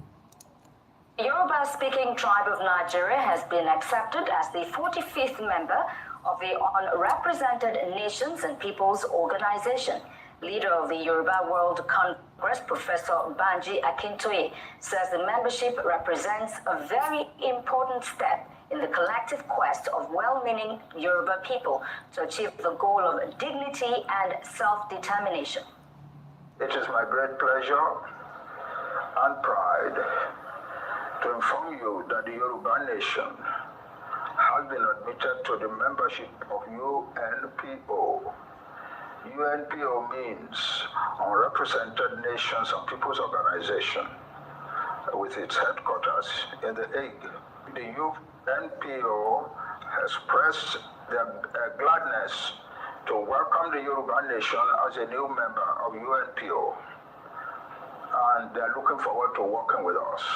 It is important because it is a great stride, and it represents a very important step in our collective quest to achieve the goal of dignity in the country in which we live, and also to achieve the goal of self-determination for our nation.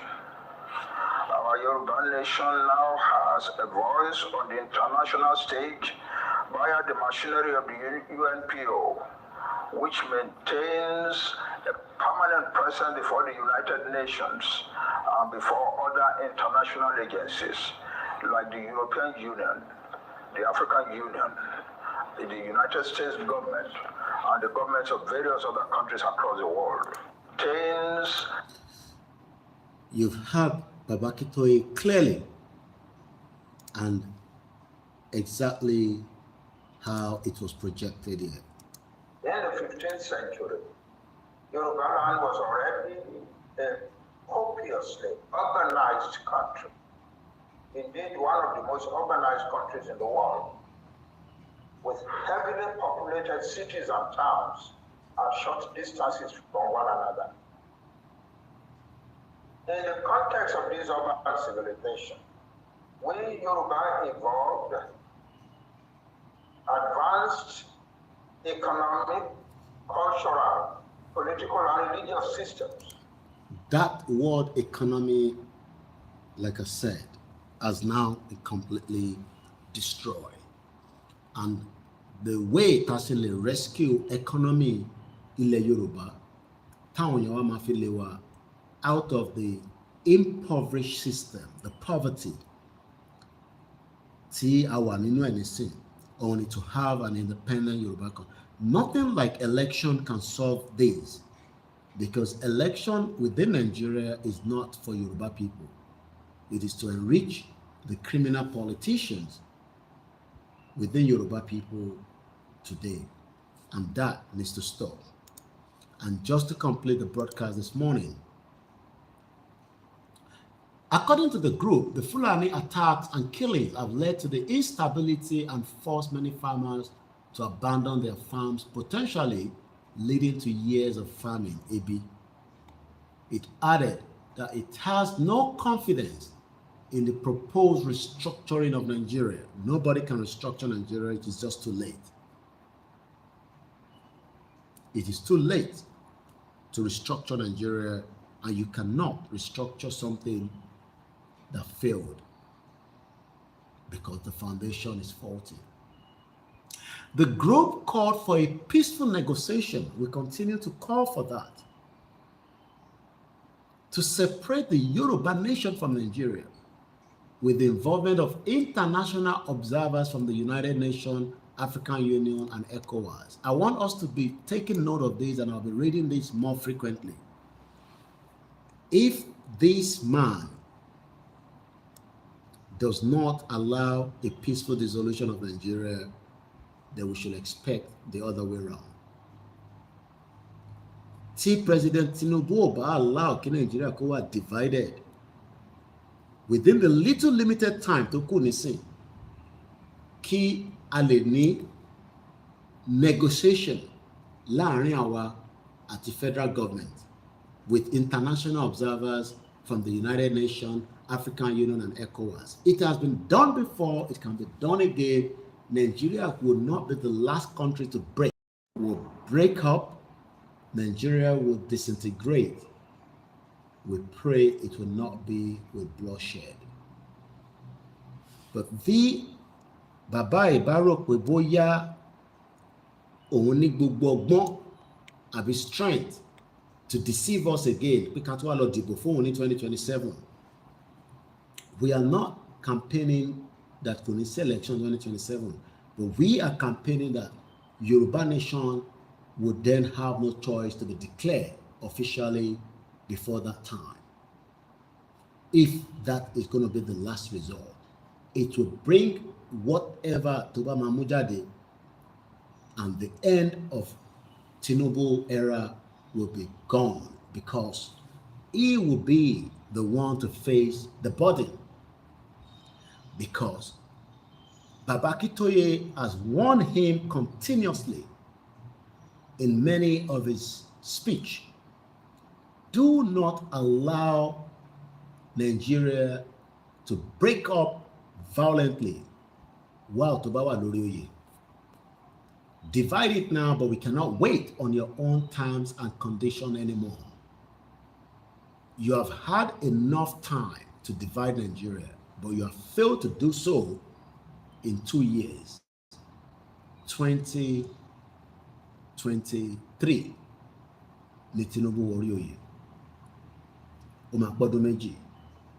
O lè deceive wa mọ́ with your lies, with your deceit, as you have done in the past.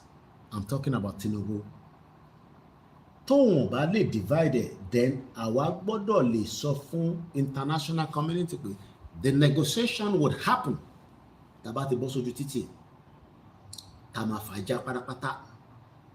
Then Tinubu would have no choice than to be forced, compelled by the international community to come and sit with us. Because letter takosi is an engagement of a peaceful exit. Tabajade, Furali, if Tinubu goes and make pressure with security to attack, Tinubu can end up in the prison. It has been done by a past leader of Yugoslavia. We are praying that it doesn't lead to that section, but nobody will pity him from our own end, because ní àbọ̀rọ̀ là ń sọ fọ́mọlúàbí tó bá dénú ẹ̀ kó lọ dòdìndì kò ń ṣọmọ kékeré. A lè wait on the terms and conditions for Yoruba land to continue to be destroyed, economic-wise, security-wise, welfare, education, because of his own selfish interests. interest tiẹ̀ kò lè fi kó bá wa. I pray that this message gets to the presidency, that there is still room for negotiation between this government and Baba Akintoye on our exit. No compromise. But tọ́ba ní kí la máa ṣe, international ni pé gbogbo àjọ máa drag ara wa títí tí international community máa fi wá dá sí ọ̀rọ̀ tó wà nílẹ̀. International community will drag Tinubu because our demand is a right under the self-determination rules. The rules of the Yoruba to leave Nigeria is enriched under self-determination. Self-determination refers to the ability and power of individuals or groups to make their own choice and decision, especially regarding their own lives, governance of future. Ayé wa nísìn là ń sọ̀rọ̀ ẹ̀, kò ṣe ayé Tinubu mọ́ báyìí. Tinubu bó ṣe wà yẹn, ó ti dé peak of his life. Kọ́lọ́n fún lẹ́mìí gígùn àtàlàáfíà. Kọ́lọ́n jẹ́ kó pẹ́ fáwọn ọmọ ẹ̀ àti grandchildren ẹ̀ bọ̀. Kò lè fi ayé tiẹ̀ báyé tiwa jẹ́. Tó bá máa fi ayé tiẹ̀ báyé tiwa jẹ́, dẹ̀ ká kókó fọ́ gbogbo ẹ̀ pátápátá ká bàjẹ́. Tó bá fẹ́ fi ayé tiẹ̀ ni mo sọ, mo ò ní máa fi bàjẹ́ ọ̀bọ̀. Tó bá jẹ́ kó máa fi ayé tiẹ̀ báyé tiwa jẹ́, dẹ̀ ká fọ́ gbogbo ẹ̀ lójú pátápátá. Ẹ̀yin lè mọ bẹ́ẹ̀ ṣe máa ń pọ̀wé yẹn, mi mo bọ́ ṣe ń pa ojú àfọ́fọ́ kìíní kan. Ká tigi bojú anybody, ká fọ́ gbogbo ojú yẹn, kí gbogbo ojú yẹn kúkú dà wálẹ̀, ká mọ̀ pé kò sí Nàìjíríà mọ́. But eléyìí kò ń ṣe Ìgbòho nìkan ló máa ṣe o. Ìgbòho ni kó máa wá lead ká tó jáde. Tó bá ti ní ká jáde, kí everybody jáde. I, like I said, will be back in Yoruba land. Ẹni mo lè wálé, ẹ fi yẹn sílẹ̀. Testing yìí tẹ̀rí yẹn. Dánwò ló bí ìyá ọ̀kẹ́rẹ́. Mo ní dánwò ló bí ìyá ọ̀kẹ́rẹ́. Ẹni fẹ́ kú, ó fẹ́ pàdé ẹni tó fẹ́ pa. Òun lọ̀rọ̀ tó wà nílẹ̀. Ẹ má yẹ kó di ọ̀rọ̀ ikú sí ikú. Ẹ jẹ́ ká yanjú ọ̀rọ̀ yìí. Ẹ̀yin tẹ́ bá mọ Bọ́lá Tinubu, ẹ sọ fún. As I'm ending this program, this is no longer a joke. Yorùbá máa kúrò ní Nàìjíríà. Kò ń ṣe joke mọ́. Ẹ̀yin tẹ́ bá mọ Tinubu, ẹ bá mi kọ́tì bíbà, ẹ bá mi bẹ̀. À ń bẹ̀ ni kó divide Nàìjíríà ká máa bá tiwa lọ. Tó bá divide Nàìjíríà, tó bá ti pè fún rally. Tí Baba Akintoye bá ti announce rally, tí Tinubu ò tí divide Nàìjíríà, a ní gbọ́n kankan mọ́ until tí Nàìjíríà máa fi pín o. Ẹ̀yin tẹ́ bá mọ̀ Ṣèyí Tinubu, ẹ cut this particular video kẹ́ bá ń sọ fún. Kó sọ fún bàbá ẹ̀, ẹ̀yin tẹ́ bá mọ̀ Rẹ̀mí Tinubu. Eléyìí ń sọ̀rọ̀ àwọn Afẹ́nifẹ́re tó ń ṣeré o. Mo ní mo ready láti sacrifice inti British gbélé mi lọ́wọ́ document kí n dá padà fún wọn. Mo ń bọ̀ nílé. Àfihàn ta tán.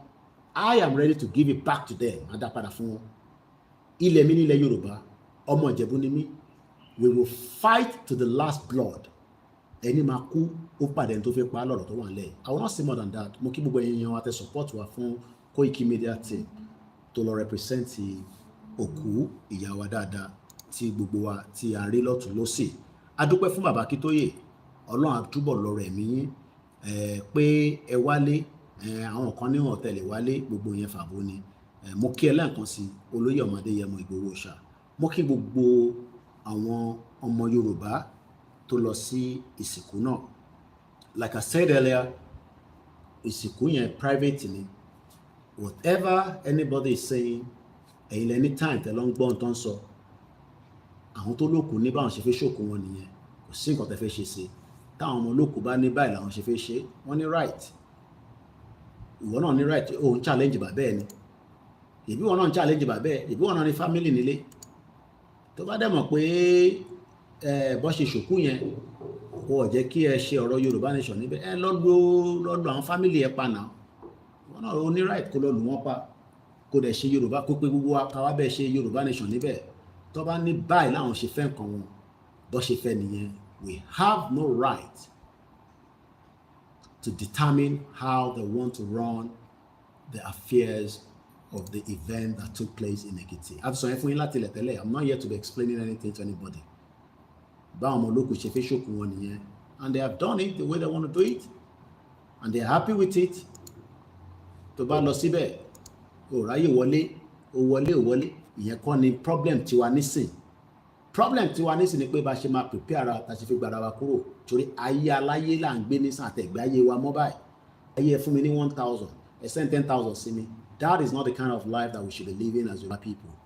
Òkú ti lọ, ìyá tó kú, ó ráyé wá kó tó kú at 88. Àwọn ọmọ olókùn ní báwọn làwọn ṣe fẹ́.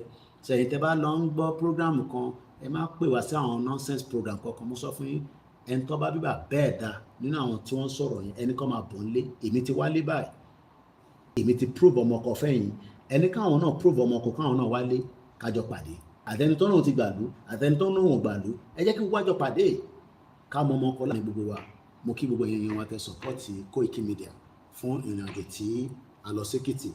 Gbogbo àwọn tíì mi ti dé base wọn padà, mo dúpẹ́ fún yín o. Ẹ̀yin ni ẹ ràn wá lọ́wọ́ tí ẹ fi rí gbogbo ìntàrí ṣe. Ìrànlọ́wọ́ yẹn ẹ máa yẹ kó dúró. Eléyìí tó kù nísìn, òun ni bí a ṣe fi tẹ̀síwájú lórí bí Koiki ṣe máa wà strategic tó bá ti pè fún rally. Gbogbo owó ta ná fún àwọn tíìmù wa, a dúpẹ́ pé gbogbo wa náà la rí. Tó bá ní a lè yínra wa, èmi ní mo yin àwọn Koikimedia team. Mo yin wọ́n dáadáa. They work round the clock and nobody will bring them down. Iṣẹ́ tó ń ṣe, iṣẹ́ ọmọ Yorùbá ni. Mo dúpẹ́ fún gbogbo wọn. Àtọmọ kékeré nu, àtàwọn tẹ́yìn ò rí, because like I said, I pulled every one of them out. But many of them were working behind the scene, and some of them, they are not meant to be on camera. Mo kí àti driver tó gbé wọn lọ, àti gbogbo ẹ̀yin tí a bá ní ìlú Èkìtì. Èkìtì, ẹ máa retí mi lẹ́ẹ̀kan sí. Very beautiful place, lovely people, and all other areas. Mo kí gbogbo ẹ̀yin tí ẹ lè láǹfààní àti rí wa, ẹ má worry. Tásìkò bá tó, gbogbo a máa ríra wa dáadáa. Orúkọ mi ni Olayomi Koiki, tí gbogbo èèyàn pè ní Koikimedia. Tẹ́ bá sì fi ràn wá lọ́wọ́, ẹ béèrè account details wa, a fún yín. Ẹ fàdúrà ràn wá lọ́wọ́. Ẹ má fi ìbẹ̀rù sí wa lọ́kàn. Some of us are fully ready and determined. Tí wọ́n bá ready, o lè jókòó sínú ilé ara ìyàwó ẹ kó máa ro ọkà fún ẹ àti iyán fún ẹ àbí gbogbo tó bá fẹ́ jẹ. But àwa tá wà ready tí a fi gbára wa kúrò, a máa gbára wa o. Eléyìí tí mú ìjà dání, a ṣe ń sọ̀rọ̀ bí ọmọlúàbí ni. Àmọ́ we are not cowards and we are not fearful of anything. One day, ẹni tó nílẹ̀ àtẹni tó nílẹ̀, àjọ máa pàdé. Mo kí gbogbo alẹ́ nǹkan sí o. Yorùbá nation no going back. Kọ́lọ̀ ń fi ilẹ̀ àti gbogbo ohun tí wọ́n ń ṣe ní àwọ̀dé èèyàn bá kú, kò sẹ́ni tó lọ tó padà. But n ta mọ̀ ni pé màmá tó kú yìí, orí ayé gbé, orí ayé lò. Ní tó dẹ̀ sọ fún ọkọ ẹ̀ náà ni pé kó gba ìran Yorùbá sílẹ̀. Àwa náà ni ká wá help bàbá Akíntóyè ká gbára wa sílẹ̀. Olóyè Ìgbòho ní dá ṣe, gbogbo wa náà lájọ máa support ẹ̀. Gbogbo awuyewuye nípa òkú, ìyẹn kọ́ ni problem wa mọ́ nísìn. Àwọn ọmọ olókùn gan tó ṣòkù gan, wọ́n lókàrí kó wọ́n ti lọ́lé, wọ́n ti lọ sùn, wọ́n ti ń ṣayé wọn lọ báyìí. So àwa tí nǹkan ṣe, tí nǹkan ti ṣe, òun ni ká mọ̀ ta fẹ́ ṣe. So gbogbo àyè sọ̀rọ̀ tí wọ́n bá ń sọ, ẹ̀yin tó bá fẹ́ gbọ́, ẹ̀yin lẹ́ni time tẹ́ lọ ń gbọ́. Ìta need láti focus nísìnyí pé ká lọ máa mobilize sílẹ̀ títí tí bàbá Akíntóyè máa fi ṣe announcement ìgbà tí rẹ̀ bá jáde. Have a very good morning and happy Sunday. Koikimedia bringing the world closer to your doorstep. Bye for now.